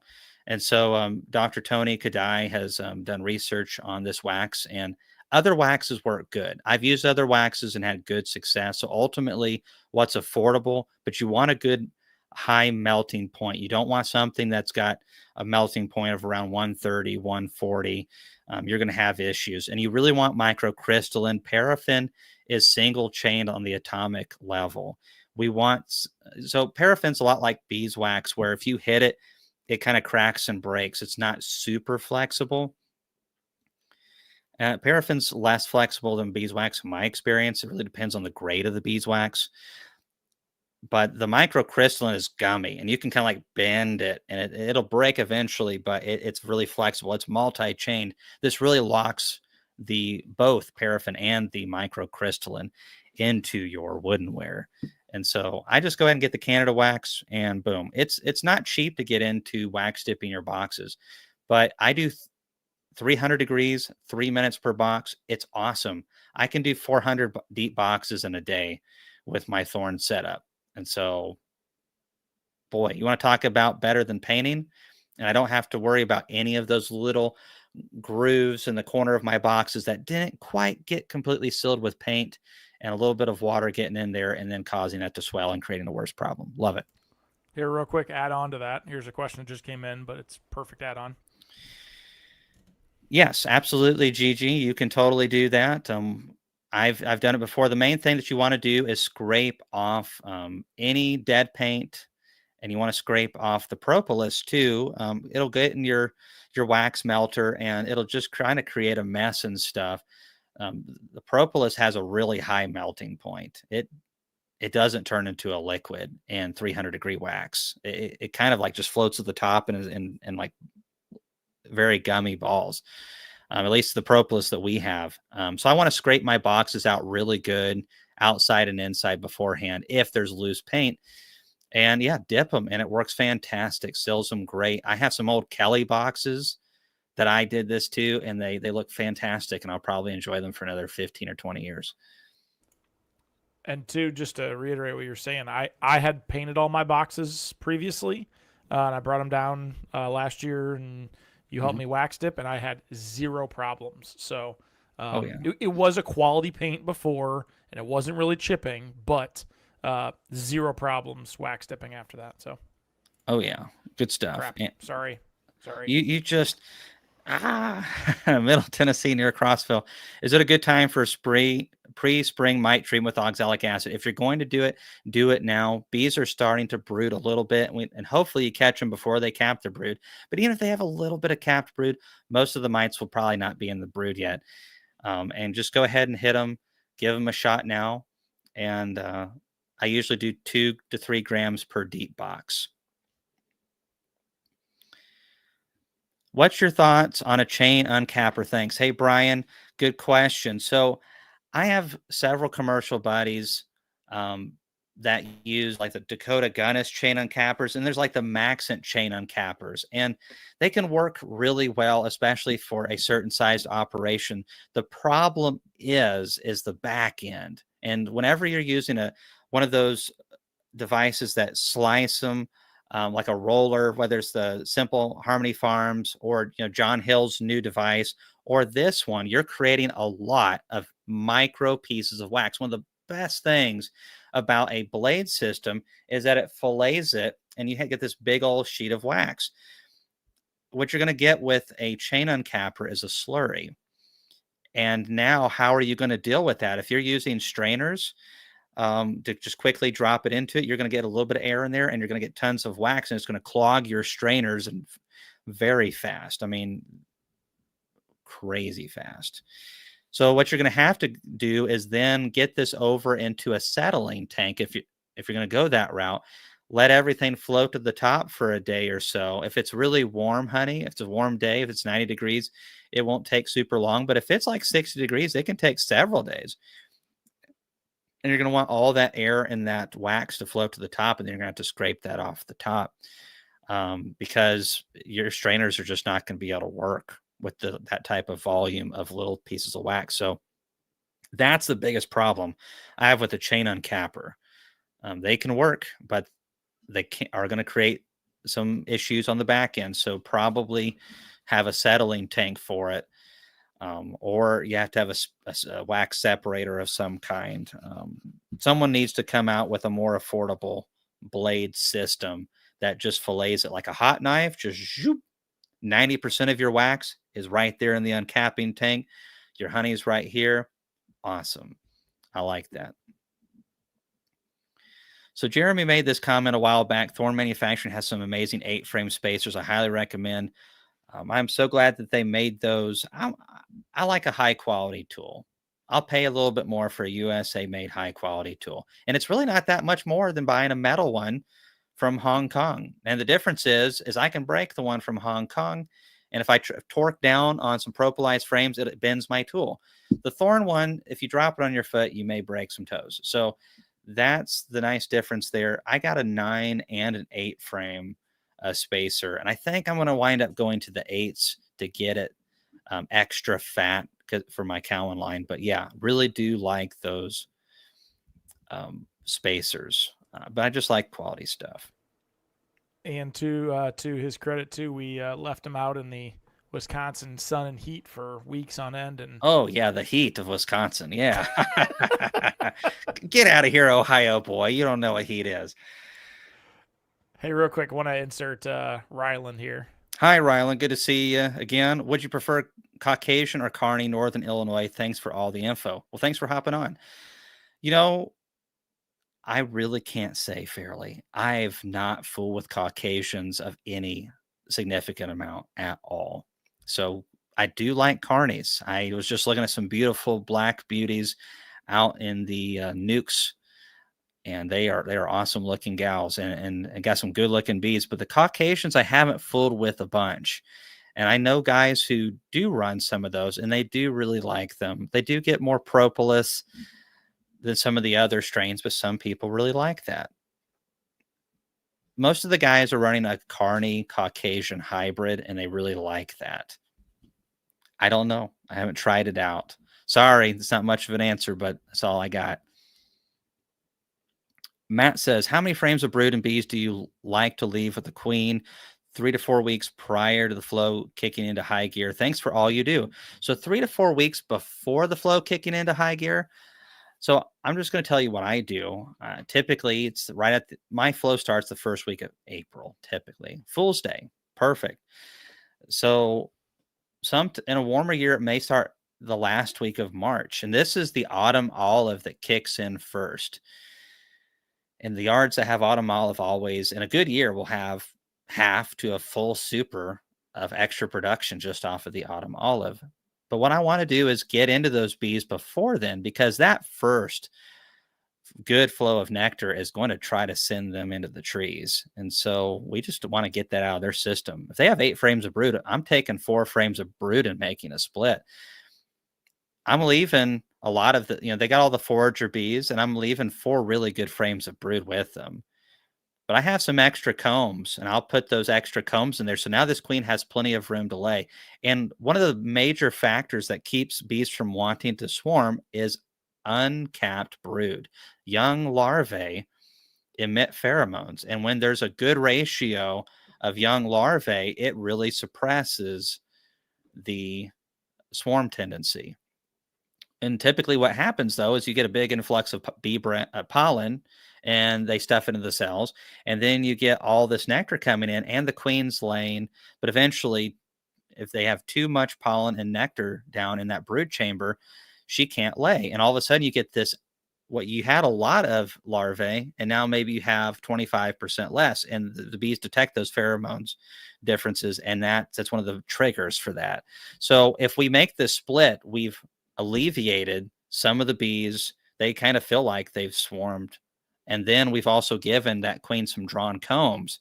And so now there's going to be all kinds of space for that. And hopefully we have drawn supers for honey supers. So we're going to put those on a week or so before the flow, because they need to rework them after we've extracted them. They need just a couple days to kind of straighten them out. And hopefully there's a little bit of a trickle of a flow before the main one hits. And we want them to already get in the mindset, this is our space, and we're going to start putting nectar up into there. And if we can get them already doing that before the main flow hits, they're just going to take a lot of that nectar and go straight up there with it. So a lot of it is being prepared. That is my system for retarding swarming, and it works pretty darn good. It's not 100% foolproof, but this is bees that we're talking about here. Good question, Matt. Gary Stewart. Hey, Cayman, I heard the other day that it is bad to use OA if there's anything in the hive with thymol because the vapor reacts with thymol. Any thoughts? I have heard this as well. It is possible. Now, I imagine we're talking something like an APA, what is it, APA Life Bar that has thymol and camphor in it, or we're talking APA Guard that it's almost just all thymol with just a carrier gel. I'm sure it's something like that concentrated. If we're talking like you're feeding Hive and there's a minute amount of thymol in the syrup, I wouldn't be concerned about that whatsoever. But yeah, I don't know all the chemistry behind that. I've heard that from a couple of guys, Bob Benny being one of them, and some of the guys out of Florida. So I'm not going to double up on that. I don't think there's a reason to anyways. That's my thoughts. I really like those gloves too. And we were using some the other day as we were going through some of the yards. And what I like to do is when I'm working the bees, I have those on. And whenever we're doing stuff that's not with bees, we slip on regular work gloves so that we baby our Apis tactical gloves, because they're a really nice glove. And they keep our hands cool in really hot days. And some people have commented, like, you've been wearing gloves a lot more lately. And part of it was, I'll be honest with you guys, when I started my YouTube channel, it's not that I don't do that. I do get into bees quite a bit without gloves, but I get into bees with gloves more awesome than not. And that's mainly because my operation, when I'm dialed in, I'm not shooting a YouTube video. I'm just, boom, boom, boom, going right through it. And, some people are like, well, if you have gloves on, you do less damage to the bees. Well, but I work a lot slower. And like, yeah, you do less damage to the bees. Well, maybe not, because I'm in the hive a lot longer. I want to be in there like 2 or 3 minutes, in and out, and it's the least disruptive as possible. And also, not everyone that's helping me now in the bee yard is as comfortable with that as I am. And I don't like to get stung on the fingers. I don't. We have to get our work done. And when I started my YouTube channel, I really wanted to be. I wanted to impress people to a degree, because we were starting a new YouTube channel, and I wanted people to understand that I was comfortable about bees. But what was happening is we would get a lot of new beekeepers who, um, felt like that they were lesser because they wouldn't do that. And I was hearing this multiple times. I'm like, you know what? I'm going to wear more protective gear in the videos, because I always have a bee suit around. And sometimes I'm even in a full bee suit. And sometimes it's just a veil. But I want everyone who watches my videos to understand that, hey, not everyone's bees are as aggressive as others.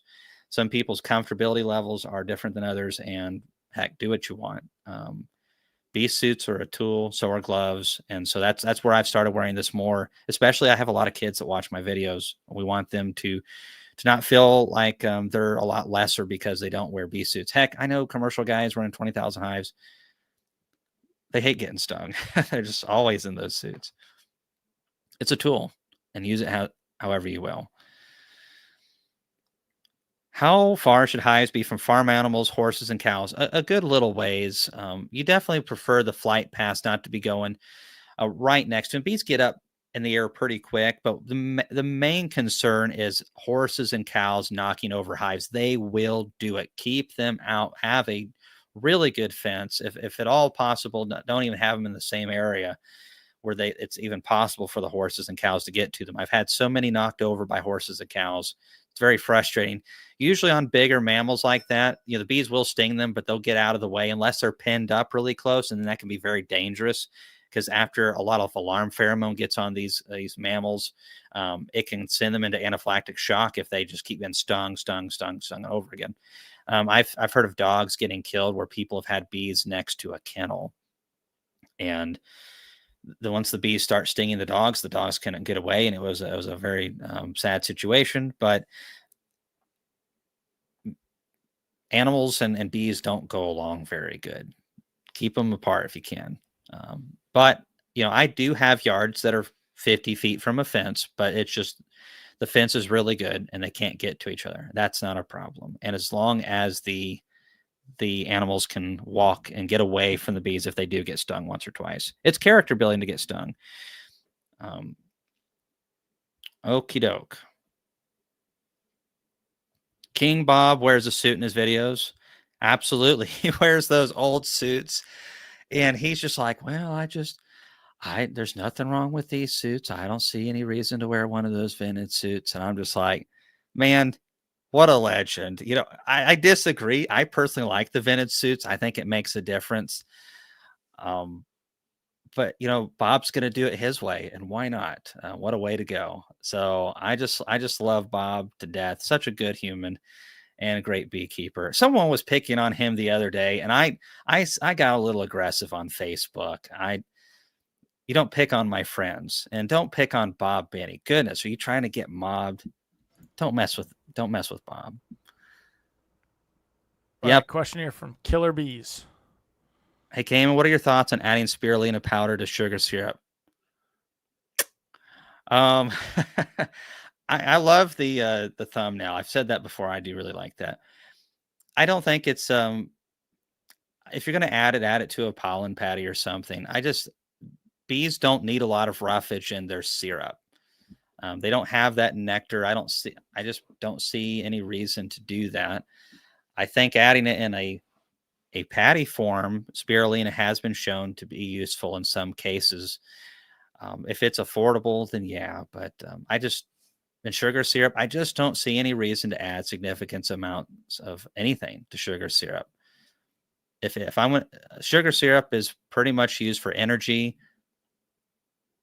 and If nectar's the same thing, mostly energy. There's a few beneficial things that help the bees be able to run some of their glands properly and stuff. And so if I want to add something to it, I want to add something that's going to target those things.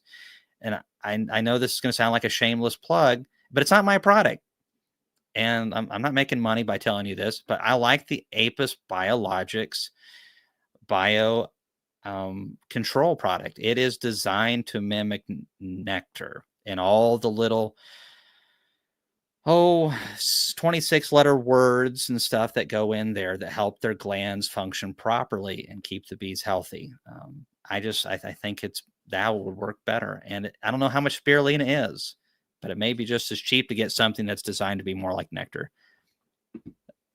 I could be wrong. I just don't like adding stuff to sugar syrup if I don't know for certain it's going to be beneficial. All right. Question here from Patrick. Thanks from East Tennessee. I started last year, May, with 3 nukes, 1 package. Thanks to your videos, I went to winter with 7 hives, and I still got 7. Wow. What's your favorite aspect of queen rearing? Not the grafting part. I really just like, I like dropping the cells in. My favorite part, sticking them in with the new split and then coming back later and seeing those splits take off. But that's the lifeblood of our operation. We lose queens, we lose colonies, and these new splits, these young queens, you get to watch them grow up and then next year be the colonies that produce the honey and sustain your operation. And so I like dropping the cells. I do like the entire process, but if I had to pick one thing, I definitely just like putting the queen cells in a split and then coming back later. And every time you get a new queen that comes back, a nice fat young queen that's just laying beautiful brood, it's like a Christmas present. It's really nice. All right. Luke says, when do you start putting pollen patties on in the spring? So Luke, may the force be with you. I couldn't help myself. And the pollen patties are always built around my natural flows. I'm going to get pollen here in about 2 weeks, maybe less, maybe a little bit longer. We'll see how the weather works. Once the bees commit to hardcore brood rearing, right now I'm seeing small patches, and some of the bigger ones, like a patch like that. But once the real maple pollen comes in, those colonies are going to try to raise like this much brood and frames of brood. That's when I'm thinking about pollen patties. I really don't try to get them going extra early. I am feeding a little bit of dry sub now just to get them a little bit of nutrition. But I mean, we're talking just a week or 2 beforehand is when I start giving them a little bit of dry sub. Then I'm going to look at the weather and I'm going to go, okay, the bees are going to be able to fly and get dead nettle and dandelion and maple, and they're getting to fly every 5 days. And they're getting to fly and they're getting to get the real stuff. I don't need to feed a pollen patty. I may throw one in there on a weaker colony that needs some help getting off the ground, because the problem with the weaker colonies is they have a toss-up situation where, okay, we're trying to raise 1 frame of brood, but we've only got 2 frames of bees.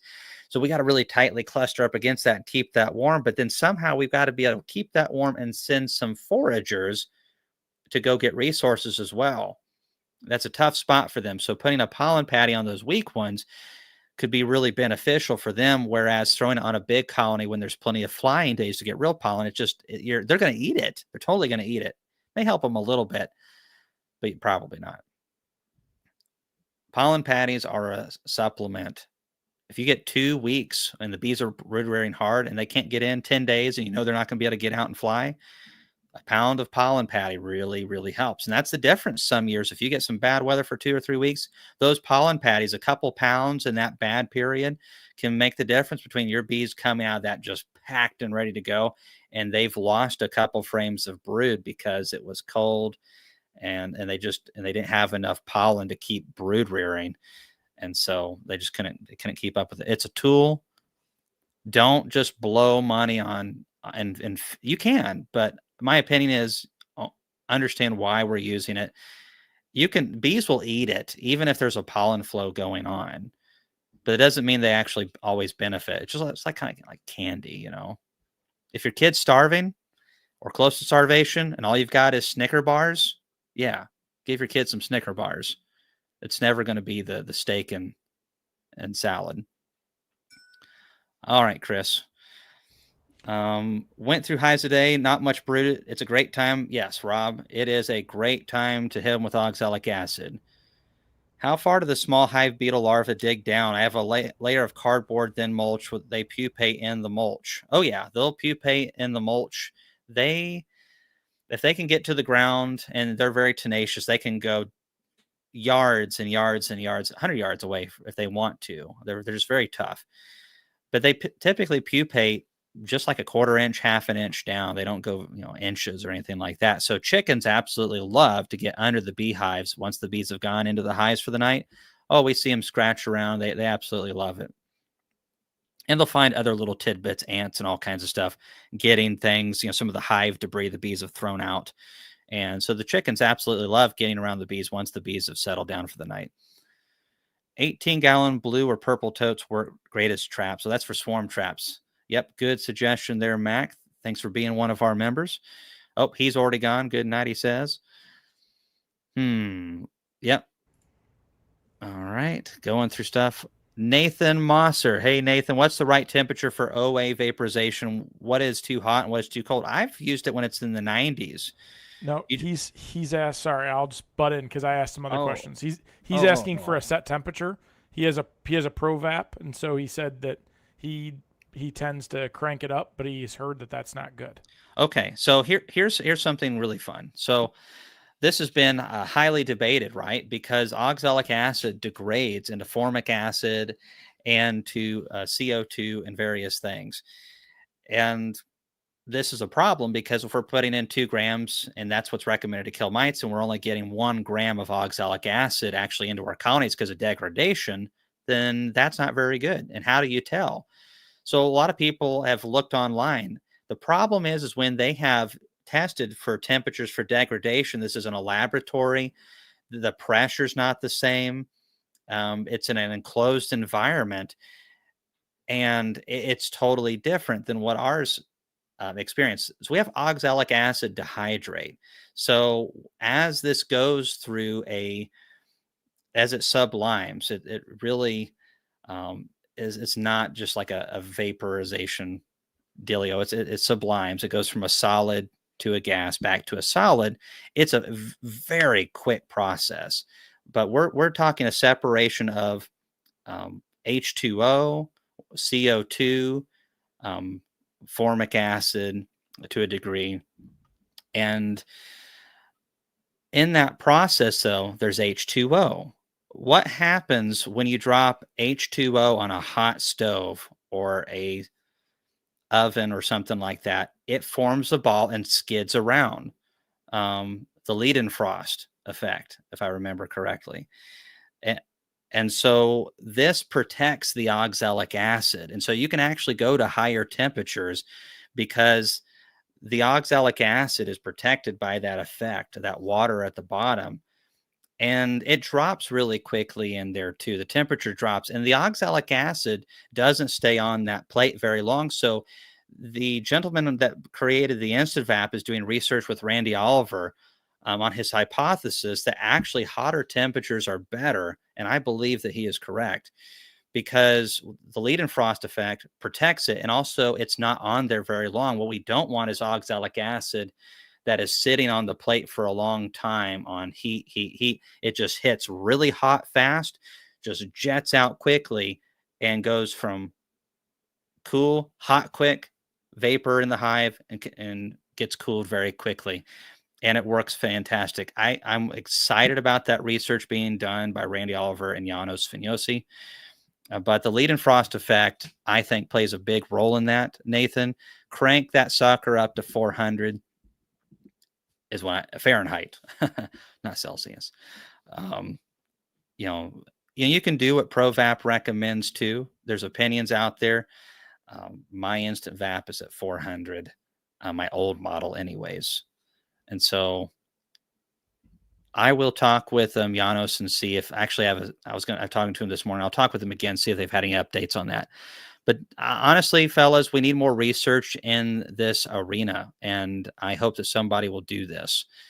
Randy, I know, and those guys are doing it, but there's even more research that needs to be done. We need to understand what's going on so we can make good decisions. And maybe, hey, no problem, Nathan. Thanks for coming on, and I will be in contact about those nukes soon.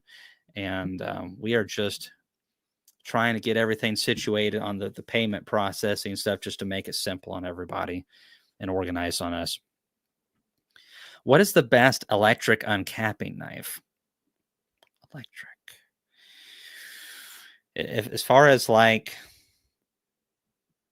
are we talking like a Cowan line? Because Cowan knives are fantastic. That's what I use, but it's got heated blaze through water circulation.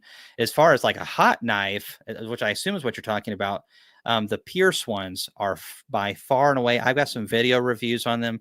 If you get a cheap hot knife, you're going to regret it later. That one's on Amazon. There's so much junk on Amazon and Vivor and all that kind of stuff, and they just don't last. And okay, yeah, you're going to buy a new one every few years and it's not going to give you a good cut and it's not going to do a good job for you. The Pierce knives are more, they're made in the USA still. And there are guys that I know that have used knives for 30 years before having to have a little bit of maintenance done. And then they fixed them up and now they're going to probably run them for another 15 to 20 years. Who knows? So I love the Pierce knives. I use it whenever I have any deep combs. I don't have them very often. We pretty much just do mediums, but our Cowan line's set up to run mediums through. Well, they did sell out to Man Lake. However, yeah, the guy still oversees the stamping. They're still being made here in the U.S. With his stamps and stuff like that. And he actually is still working with Man Lake on quality control on Pierce. Now, will that last long term? I don't know. If it doesn't, I will definitely tell you guys. But as of right now, everything is still really, really high quality and good. Man Lake does now own Pierce. But it was just time for him to retire, and Anura is still watching over that stuff. I talk to him from time to time. The comb cutter is great as well, but I always keep one of the knives handy because my Cowan's set up to handle mediums. You can't run deeps and through the system without changing the system. You can do it, but it takes some time. If I've got one or two supers of deeps, I'm not going to fool with that. I'll just use the hot knife. It works fantastic for it. If you're going to go with a hot knife system, and you can do a lot, you can run 100 hives easily with just a good hot knife. And, just get a good one. Otherwise you're going to hate yourself. I've done it myself. Do 8-frame supers make sense if you're manually uncapping? It does make it easier, Hope, if you are uncapping with a bread knife or any type of knife or any system you're trying to just cut it off in one shot, or it's dependent on having fat combs. 8 frames and a 10-frame super works really good. Obviously, for any of you new beekeepers, this is drawn combs. You can space them out evenly. You'll get some super fat combs that way. You do that with foundation, and you'll get a wonderful mess. But 8 frames do make sense if you are wanting to never or very, very rarely have low spots to uncap. Okay, I'm going to take a handful of more questions. John, I checked my bees for the first time this winter today. This hive is the weakest of 4 hives and did not touch any of the sugar syrup I placed there in November. Why didn't they eat it? Bees, if they get really cold and the syrup's really cold, they just won't take it. And so, I mean, that's all there is to it. It's got to be warm enough. They've got to be warm enough. If they ingest really cold syrup, that lowers their body temperature, and that's very dangerous for them. So it needs to be semi-warm. And sick bees don't eat well. Whenever we're feeding, even in summertime, you got 40 colonies and you're feeding all of them, and all of a sudden you have one of them. There's a bunch of drowned bees in the frame feeder. What in the world's going on here? And it's always something wrong. It's queenless. They have too much varroa, out of balance. They swarmed and didn't, again, requeen themselves. There's always an issue. So feeding can be really helpful for that.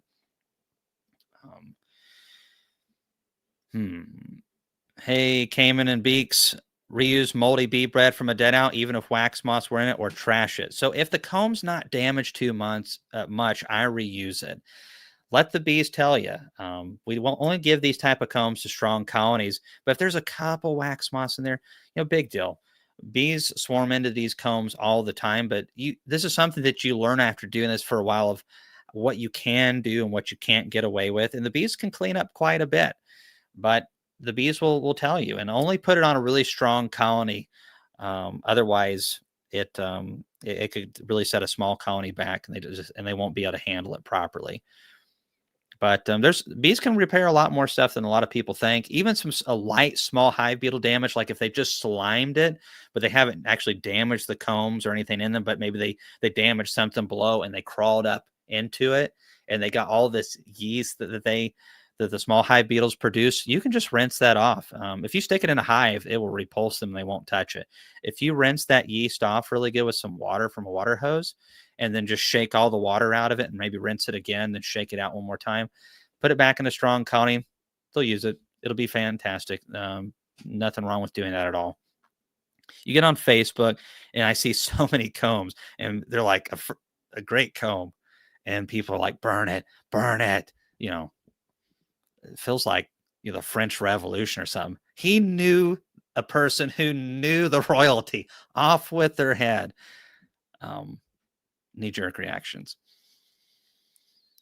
Okay, we're going to take just a few more questions, then I've got to skedaddle. Can patties last a year in the fridge? Oh, yeah. Someone actually asked that question, I think on Facebook or somewhere, or on one of my other YouTube videos. Pollen patties store best in the freezer, a deep freezer, one that doesn't, thaw and then, refreeze and all that kind of stuff. A fridge does really help too. But yeah, pollen patties store pretty good, but definitely a freezer is helpful. Instant Vap is set at 445, 230 Celsius. I wonder if my unit is set properly. It said 400 when I used it. It was my old model. I'll have to talk to Janos. I'm pretty much just using now the compact models, Instant Vap compacts that are preset, and they work great. I never touch anything with the Instant Vaps. They always work perfectly the way they are. Oh, the Killer Bee says Kiss was referring to keep it simple, stupid. Yeah. You got to put the K dot I dot, that's why I know for sure. I thought it was like a chef's kiss. All right. Yep. Mike's Bees is in the house. So they produce the legal oxalic acid made here in the US. You can use 2 grams per deep. You can use it with honey supers on it. They have the tablets if you want to actually have the tablets that you drop in, or they have powder if you have a unit that actually uses the plunger. Let's see here. I'm just looking through some questions. I have the. So you try to buy a grafting tool. See, I was hoping Anura would be able to come. I recommend, and he wasn't able to make it. He had some family things going on. But I've told Man Lake what they need to not do, and I think they're on their way to doing it, is don't let Pierce's identity get swallowed up into Man Lake. It's a bad idea, in my opinion. Have a special spot just for Pierce there. The Pierce logo, you still own it. You're still going to make money off of it. Keep it the way it was before and push it. The grafting tools, the uncapping knives, the comb cutters, I don't know. Whatever. What do I know? I don't run a big company. I'm just a beekeeper that likes to buy stuff. Go ahead, Chris. I have the links for you here when you're ready for spring nukes and overwintered nukes. When you're ready to wrap it up, I have them ready to put in chat. So okay, we shall do that soon. I'm getting close to the bottom here. I'm like 3 to 4 minutes away from the end, Chris. This is amazing for me.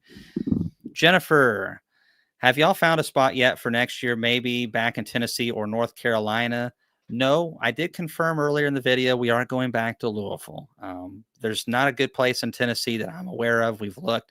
I haven't looked much into North Carolina versus besides a couple of the obvious ones. Louisville has been really good to us. Obviously, there are some issues. I have several things to announce. We got some new ideas. I think Louisville will fit well with it, and we're finally getting comfortable with them, and this helps us be able to bring a way better show. These are on our vendors.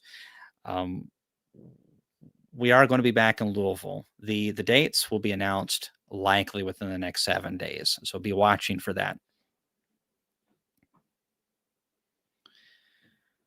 So yeah, Cowan does work with deep and medium frames, but you have to have it set for deep frames only, and then you can also feed them manually with the mediums. If you have it set for mediums or shallows, you cannot throw a deep frame in there unless you change the bar setting on it, which is what I meant.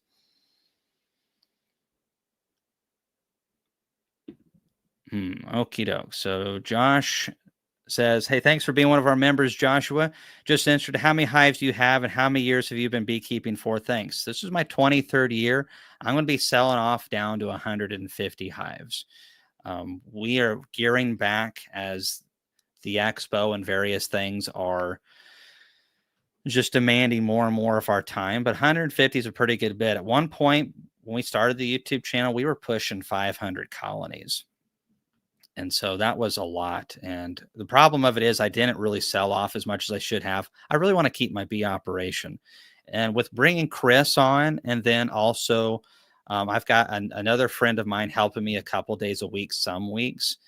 I'm going to be able to do more beekeeping. And with Chris's help, I'm going to be able to do better videos. The conference will be way better.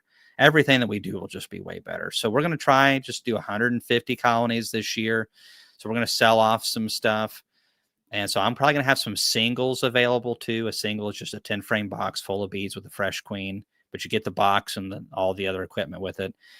And we're just going to try to run 150 hives really good and see how that goes. And then if we get things dialed in with our new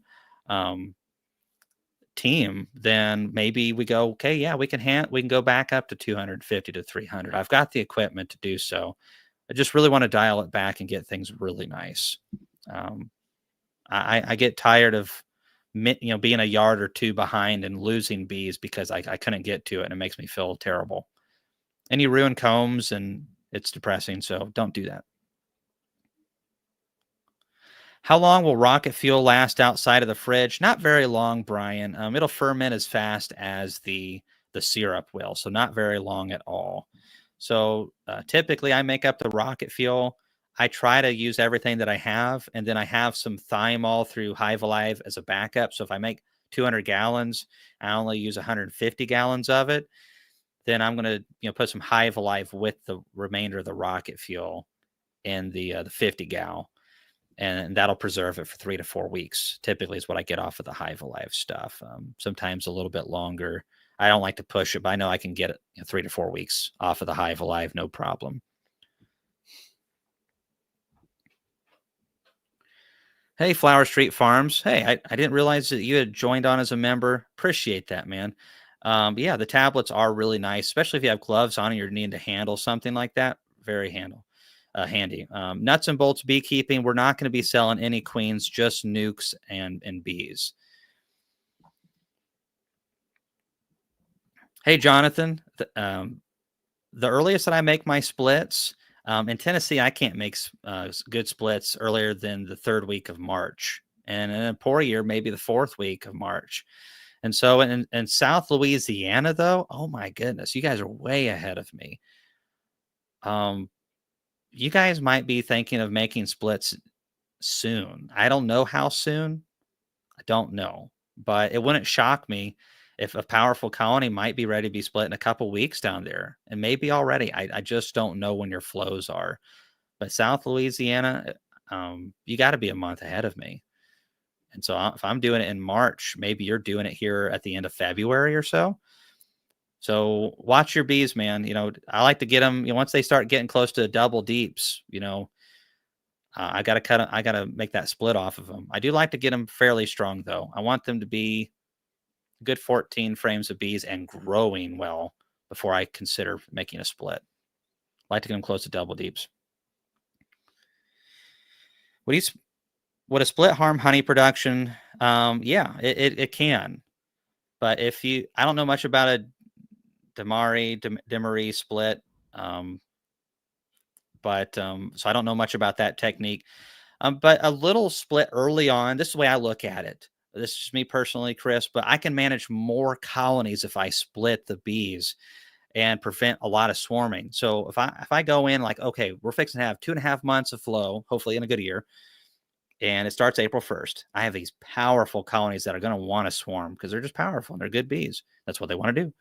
So I'm going to go and pull 8 frames of brood or whatever down to 4 frames of brood, make my split. And yeah, am I going to miss some of the early nectar? Some of it, yes, but not a lot of it. And I can manage more colonies because I'm not fighting swarming so much. And I'm also making splits that I can sell. That's, the nukes that we're fixing to put links for. We make more money off of nukes than we make off of honey. So, that's important to us. And I don't like, I can manage more colonies because, again, I'm not having to worry about so much swarming. And we still shoot off some swarms, but it's really just, it's a different system. It's not for everybody, but a split will affect it to a degree. But then again, if you don't lose a swarm, you might just make more later honey. And now you got this other split over here that you can sell off for, 195, $200. That's worth a lot of honey right there. So anyways, that's my personal approach on it, but it depends on how much of a split that you take and what time you take it and how strong the bees are and stuff. Landon Nelson should do an expo out west. I'm pretty sure is what that stands for. And we've considered it, and we may do something like that in the future. I have looked around at a couple things, but I've got so much work going on. I just don't have the time for it right now, but I think it would be fun. I'd love to go out west with you guys and do that. Hey, Barry Brown, good to see you in. Meadows View Convention Center in Kingsport, Tennessee. I haven't. I've looked at some of the bigger convention centers. I didn't see it mentioned as one of them.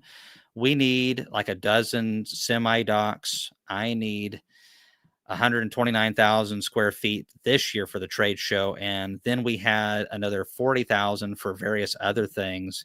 I need special speaking rooms. Our trade show is going to grow this year. We need really good parking, no downtown parking. We don't want it to be a headache for anybody, especially not our vendors. There's a lot of things that we need that a lot of expo centers just don't have. And some of them just won't let you haul your own freight in.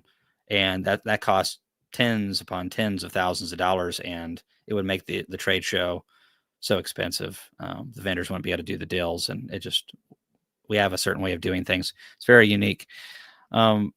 Dave, you're going to make me spend all my extra change before March.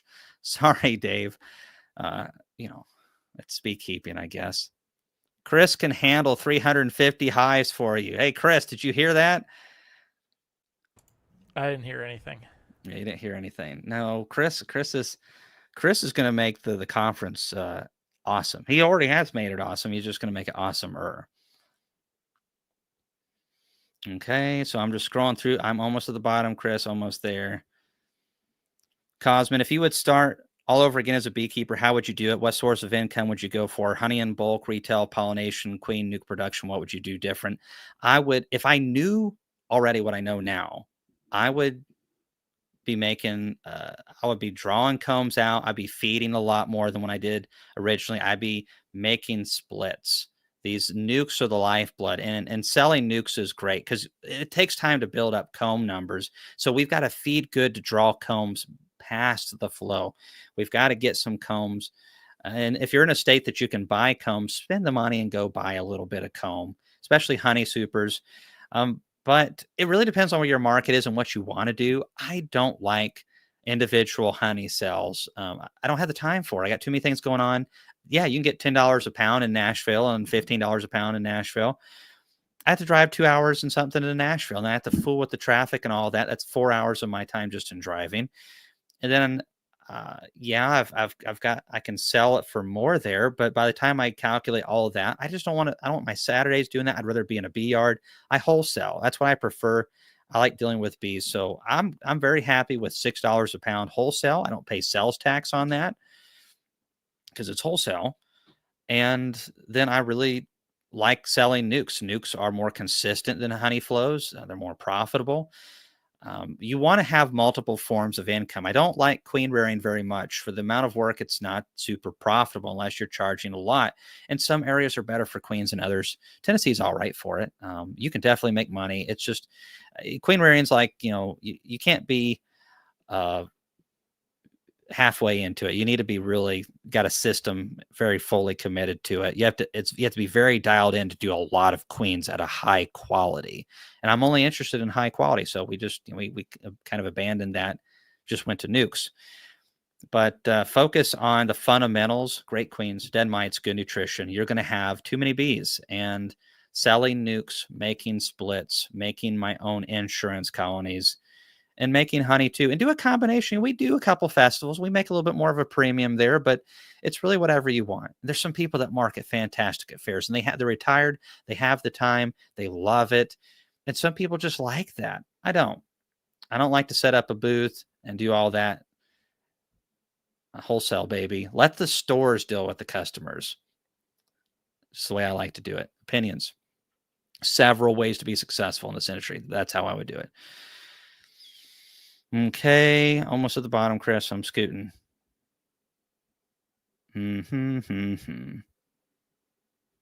All right. Cayman, do you sell brood frames? No, I don't. Yeah, I actually can't in Tennessee.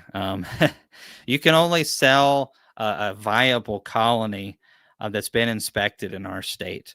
And so not all states are like this. I can't, even if I had like 100 or 10,000 comb supers, 1 year old, brand new combs, I can't sell those to you legally in this state unless they're on a hive of bees that are alive and can be inspected. Most states are not like that. All right, so at the bottom, there are links to overwinter nukes and spring nukes. So overwinter nukes are in a wood box from some of our buddies. I'm going to be grabbing them. They're going to be available in March. More details to follow on that.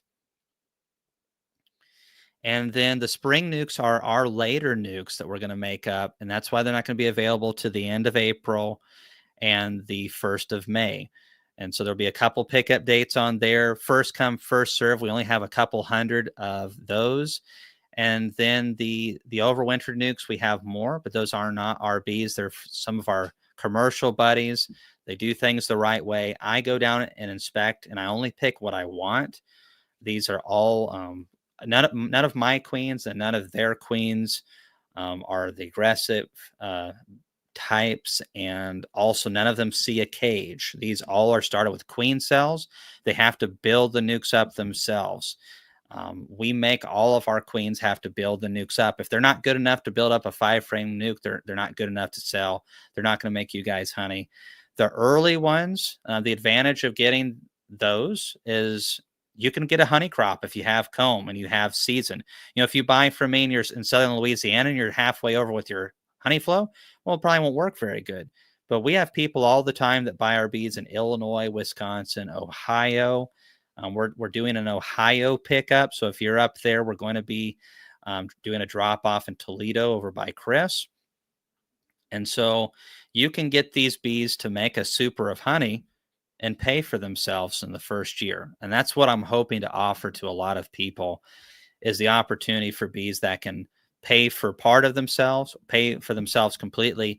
And we've had guys that make two, if they have drawn combs, they'll make 2 supers up in Illinois and Wisconsin and Michigan off of our bees.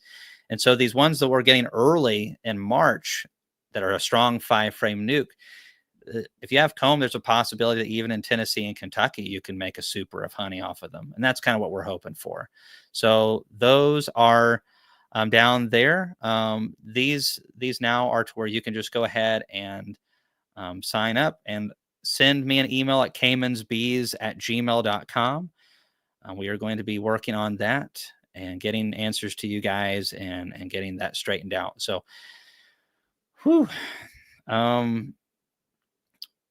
I'll take one last question here. Slider 84. Oh, yep. Thank you, Chris. Any thoughts on the wax dipped Endura hives? Does that inside finish for propolis really make a difference in your opinion? It may. It's one of those things like probiotics. It may. This is the way that I look at it. Beekeeping can get really out of hand expensive if we do all of the bells and whistles. Pollen has probiotics in it. And I don't think if the bees don't have a lot of mites and they have plenty of nutrition, I just don't think that they need probiotics and extra stuff like that. So, as far as the propolis on the inside of the boxes, yeah, can they be beneficial? We do know that after a couple of years, propolis kind of wears out. So you would need to, after probably about 2 years, go in there and take a blowtorch and just melt that out of the walls so that they would repack them. I think the Propola hive is a really nice hive. But the reason I like the hive is more for the quality of the woodenware, and especially I like the grooves. With any box that you assemble yourself, assemble it immediately if possible. Don't allow it to absorb or lose moisture and maybe shift a little bit. It could be hard to put it together. The wax dipped hives are really good, but as far as the propolis on the inside, maybe. I'm not banking on that. Not at all. But the wax dipped is a good investment into a long lived box. I like that very much. Okie doke. Well, guys, I told the team that we would try to keep this a little shorter than this. I lied yet again, or failed. Let's just put it that way. I failed. Sorry, Chris. But it's that time of the year. Things are going like crazy. It's an exciting time. I am so excited to be a beekeeper. We have so many cool things on the way.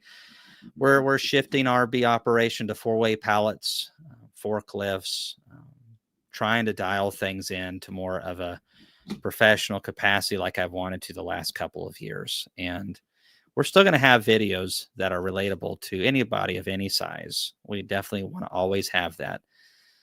I said dialed in all the time before the Queen Right dial, Chris. So that is not theirs to keep. I will say it all day long, but I'm not thanking the Queen Right dial every time I say it.